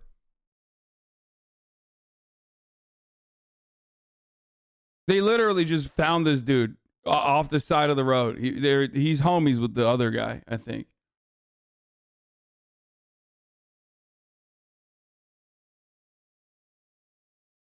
This guy buys all those blue favored Minute Maids. No one else buys. What the fuck? Wanna make us woke and force us to get the vax. They think pictures with the Pope will get us to all relax. Not to poke fun at dementia, it's a serious disease. But come on, man, squeeze your cheeks when you sneeze. Joe is focused on ice cream while he's crapping his pants. We want our dreams and our freedom. This is our last chance. Oh my God, he's running for Congress. Oh my God.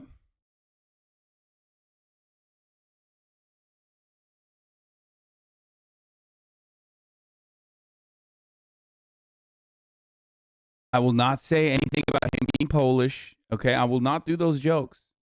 I will not. I'm thinking them, but I'm not going to say it. Okay, how about that? That's a bone to my Polish chat. Okay? Respectfully, I am not going to say those things that I am thinking, and you can't stop me from thinking those things, but I will not say it out loud. This the hill we die on. This the line in the sand. Bro, this dude literally cannot, like, he's forgetting the words, okay? He's just like, yeah, that is right. Brother. Love from Portugal. I am white, and white is tight. Let's go, Brandon. Let's go tonight. This is our last chance. This the hill we die on. This the line in the sand. Like, this dumbass couldn't even go to that fucking website, like the rap dictionary website, to put like words together that rhyme with one another. Like, he couldn't even go that far. QAnon linked Ohioan whose Trump law went viral is running for Congress. Port Clinton. J.R. Majewski, the Northern Ohio man whose pro-Trump law went viral last summer, says he's running for U.S. Rep. Marcy Kaptur's congressional seat. We leave no one on the battlefield. United we stand. Divided we fall. We need to finish the wall. They want to. We gotta, dude, hold on. Do you have the courage to act outwardly on what you see inwardly? Or will you die a dreamer? Will you die on the verge and on the edge? Bro, this literally is built like a fucking, you know, YouTube inspirational, like YouTube inspo video. You know what I'm talking about? Where it's like they'll put like workout footage of like some fucking high school athletes like running drills and shit. And they'll play like that really loud song. That's what, they shot this like that. And in the land of coulda, woulda, and shoulda. Do you have the courage? I'm going to drop something on you. It takes courage to be successful. It is far easier not to be successful. Misery will always have company. Bro, look at this man's neck, dude. God damn, that's powerful hog energy right there, dude. Look at the amount of fucking curls he's got up there, dude. I mean, this is some real... Is this guy a cop? No, this guy LARPs as a cop. No, this dude... I'm telling you, I know what this dude is. I already told you. This dude works on a fucking pipeline, okay? He builds pipelines. That's what he does, okay? Success breeds contempt. If you don't want to make waves, be mediocre. Be normal and fit in. And if you're more concerned about people than you are God, then neutralize. He works at the slur factory as a foreman. Yeah. The slur. Yeah, he's at the racism factory, dude. Everything he put in you, just fit in with everybody else. Dress like them, walk like them, act like them, eat like them, go where they go, think like they think, do what they do. And once you've neutralized your uniqueness, you don't need courage. It takes courage to be different. It takes courage to go where you've never gone before. For some of you, it took courage to come to this conference. It takes courage to get you outside of the bar. It takes courage to be successful. It takes courage to win. People don't talk. Bro, what is this? These are all just fucking shots, like drone shots over like 14 months. Swamps and shit towards where he is, and he's just like walking. Imagine being a Nazi with Jews in your last name, dude. He's Polish, dude. What do you mean? Talk about people that don't win. Have you met like a right-wing Polish person? What the fuck are you talking about? There's like an entire country full of them, dude.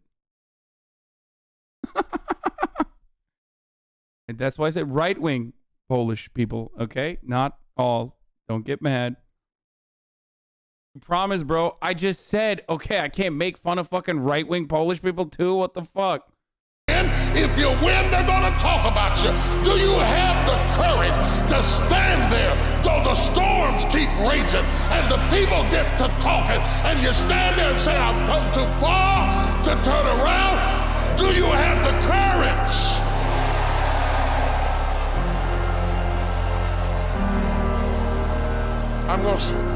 I'm gonna say something to you. It takes courage to be exceptional. It takes courage. Right wing equals Nazi. Jesus Christ, man. People like you still exist as cased God. Why are you so fucking triggered, dude? What's wrong with you? Is that what I said? Why are you such a little baby? Think about that. Think about why you got so butthurt. Okay? I was referring to Chatter, not you, baby. Why? But like, okay, Chatter said it. Why are you getting so mad? Hasan here is my Courage to be wise. It takes courage to be rich. It takes courage to be educated. It takes courage to be knowledgeable. Because the moment you do, but you don't talk like you, you forgot where you came from. Look at you, it takes courage. And I'm just wondering, in this weak, watered down, mediocre society that we live in today, in this reality TV world we live in today, I'm wondering if there's anybody left that's got the courage to say, after all I've been through, and all my ancestors have been through, and all my parents have been through, I didn't. Wait, this entire fucking thing had nothing in it. Like, this entire video is just him talking, or not even him talking. It's like a pastor preaching. Oh, he's a veteran? We can do all of these things. This guy's congressional ad was running on vibes. I kind of like that, though. Like, I'm into that. He's just fucking, he's the vibes candidate. Simply need to stop relying on the politicians who created these problems in the first place. They're not going to do it. Oh my God. Oh my God, look at his hat. Oh my God, is Michael still in the chat? I hope he saw it. Oh God. Oh my God, he has the beanie with the brim. Oh my God. Oh my God. Oh my God. He's wearing a beanie with the brim. Oh my God. And it's backwards. I'm voting for this man. I'm illegally voting for him. I'm gonna fucking pull a Dr. Oz and become a fake resident of Ohio so I can vote for this man.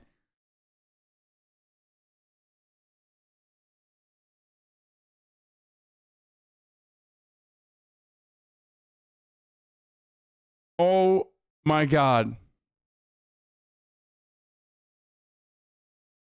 This is levels of power that no one dares reach.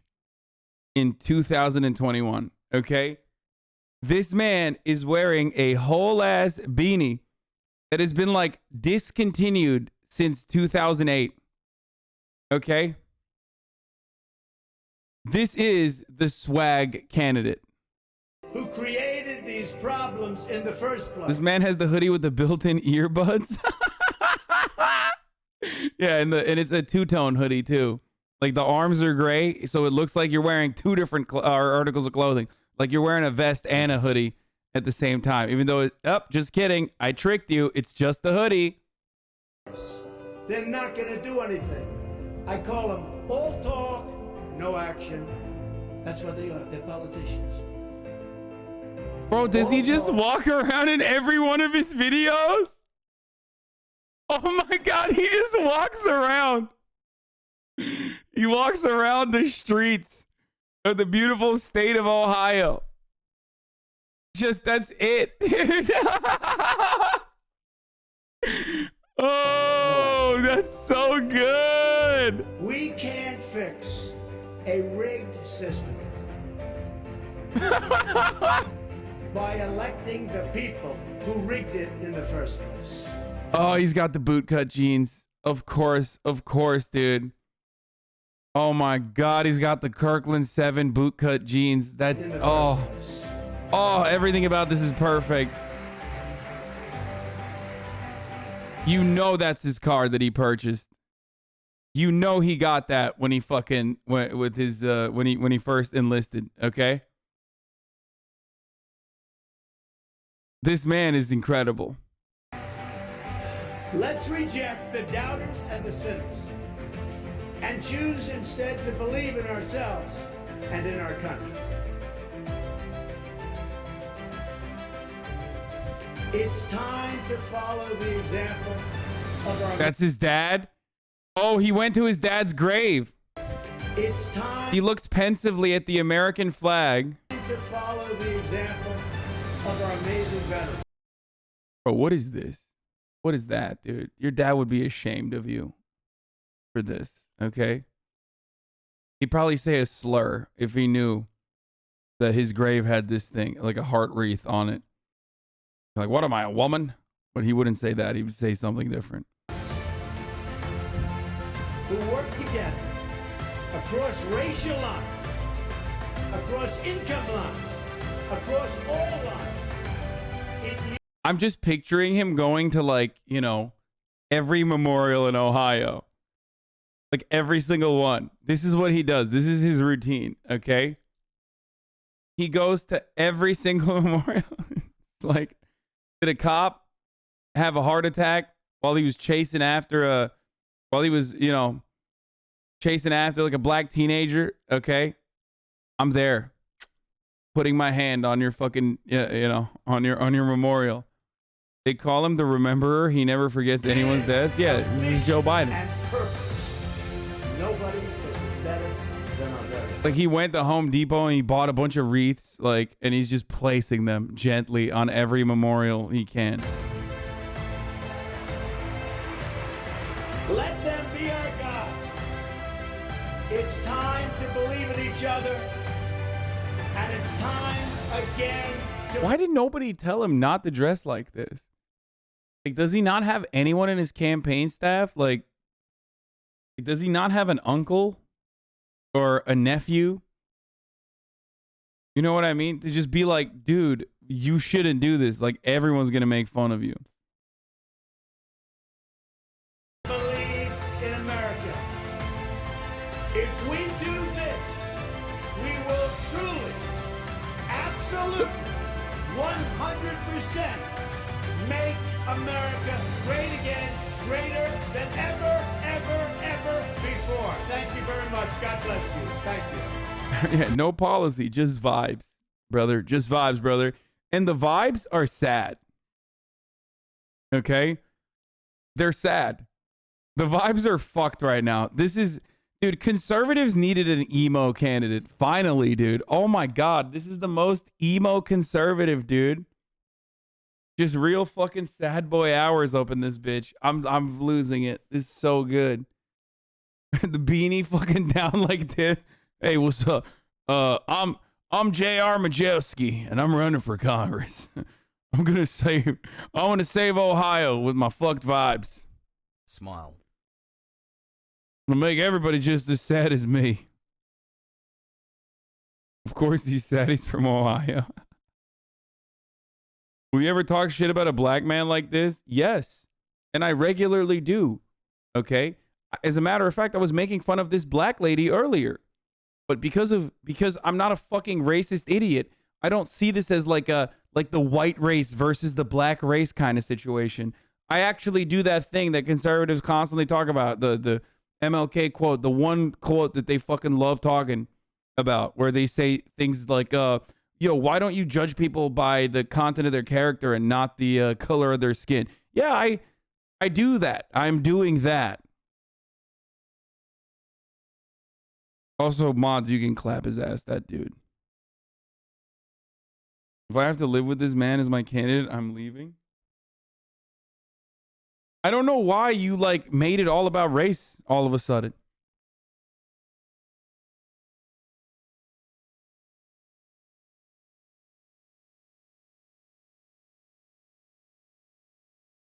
Let's see what else this fucking idiot had to say. I sincerely apologize. You suffer from white guilt. I sincerely apologize. You suffer from white guilt. Do you feel guilty for being white? He said, no, you won't.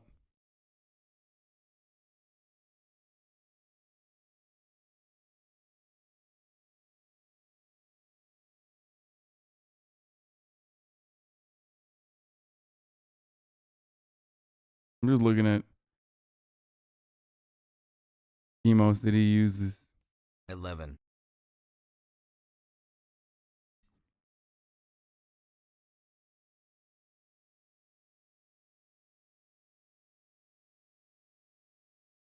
And by the way, for the record, no, I do not have white guilt. Bro, what are these chatters on? People be weird AF. I don't know what Jordan liquor is. Why are so many anime fans actual Nazis? I don't know. I need to watch a video where he says something, anything, okay? God bless America. Come on, not vibes. This is Liberating strife. Oh my god. Bro, this one doesn't even have a voiceover, dude. Just vibes. Nobleness and ever again.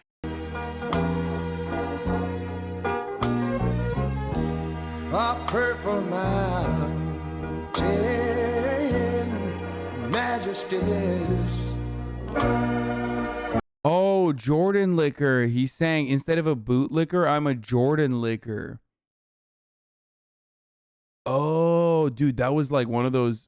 Man, I had a delayed reaction to that. Thank you, Hamburg Sloss, for figuring that out.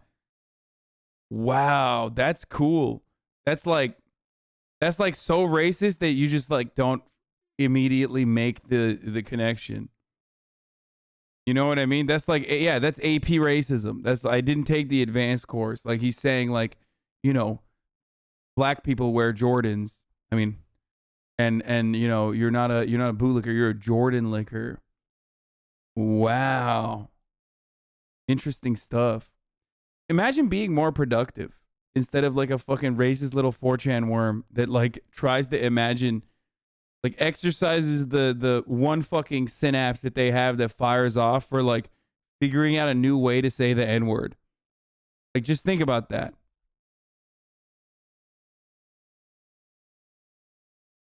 Not guilty on all charges. Oh my god. Oh my. No. I'm gonna end it right now, Murat. Hold on. Murat, come look at this guy. This guy's gonna become the president of the United States one day. I'm just kidding. He's just some Ohio guy, but look at how bad he is at rapping. Fun and dementia is a serious disease. But come on, man. Squeeze your cheeks when you sneeze. Joe is focused on ice cream while he's crapping his pants. We want our dreams and our freedom. This is our last chance. This the hill we die on. This the line in the sand. We leave no one on the battlefield. I said he knows 15 to maybe 20 people that look and sound exactly like him. Dude, he's great. He's awesome. United we stand. Divided we fall. We need to finish the wall. They want to raise all our taxes. We done with them all. Around They want to raise our taxes. They fool with destiny. Take the house in 22. Just try to put a mask on me. You'll see red, white, and blue. Everything woke goes to shh. But let's go. Brandon's a hit.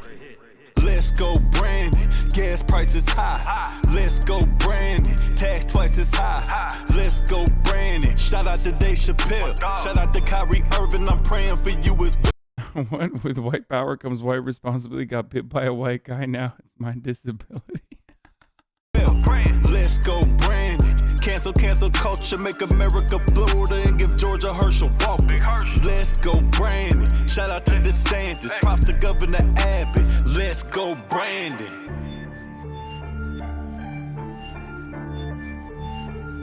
Bro, that's not even how you pray. Like, I feel like it looks like they've never done that before.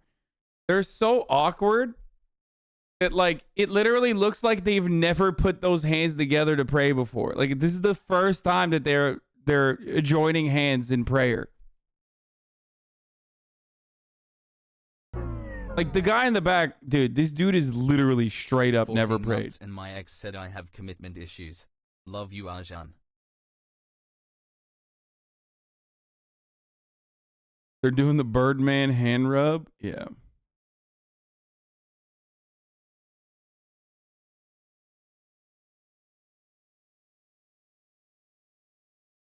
The other rapper has the Sunni beard brother. He should be rapping Shahada and converting all these kuffers. My F's. Yeah, no, dude, what's up with like white conservative rappers who like straight up look like they are, you know, reverts that, you know, moved over to fucking the Middle East to join ISIS.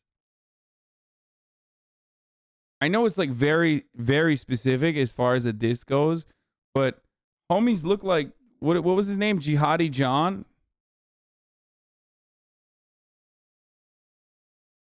Like, why are they like this? Why are they all vibing out looking like... No, it wasn't. Jihadi John wasn't fucking a white guy. What was the fucking guy I'm thinking of? I mean, the dude in Four Lions too, but...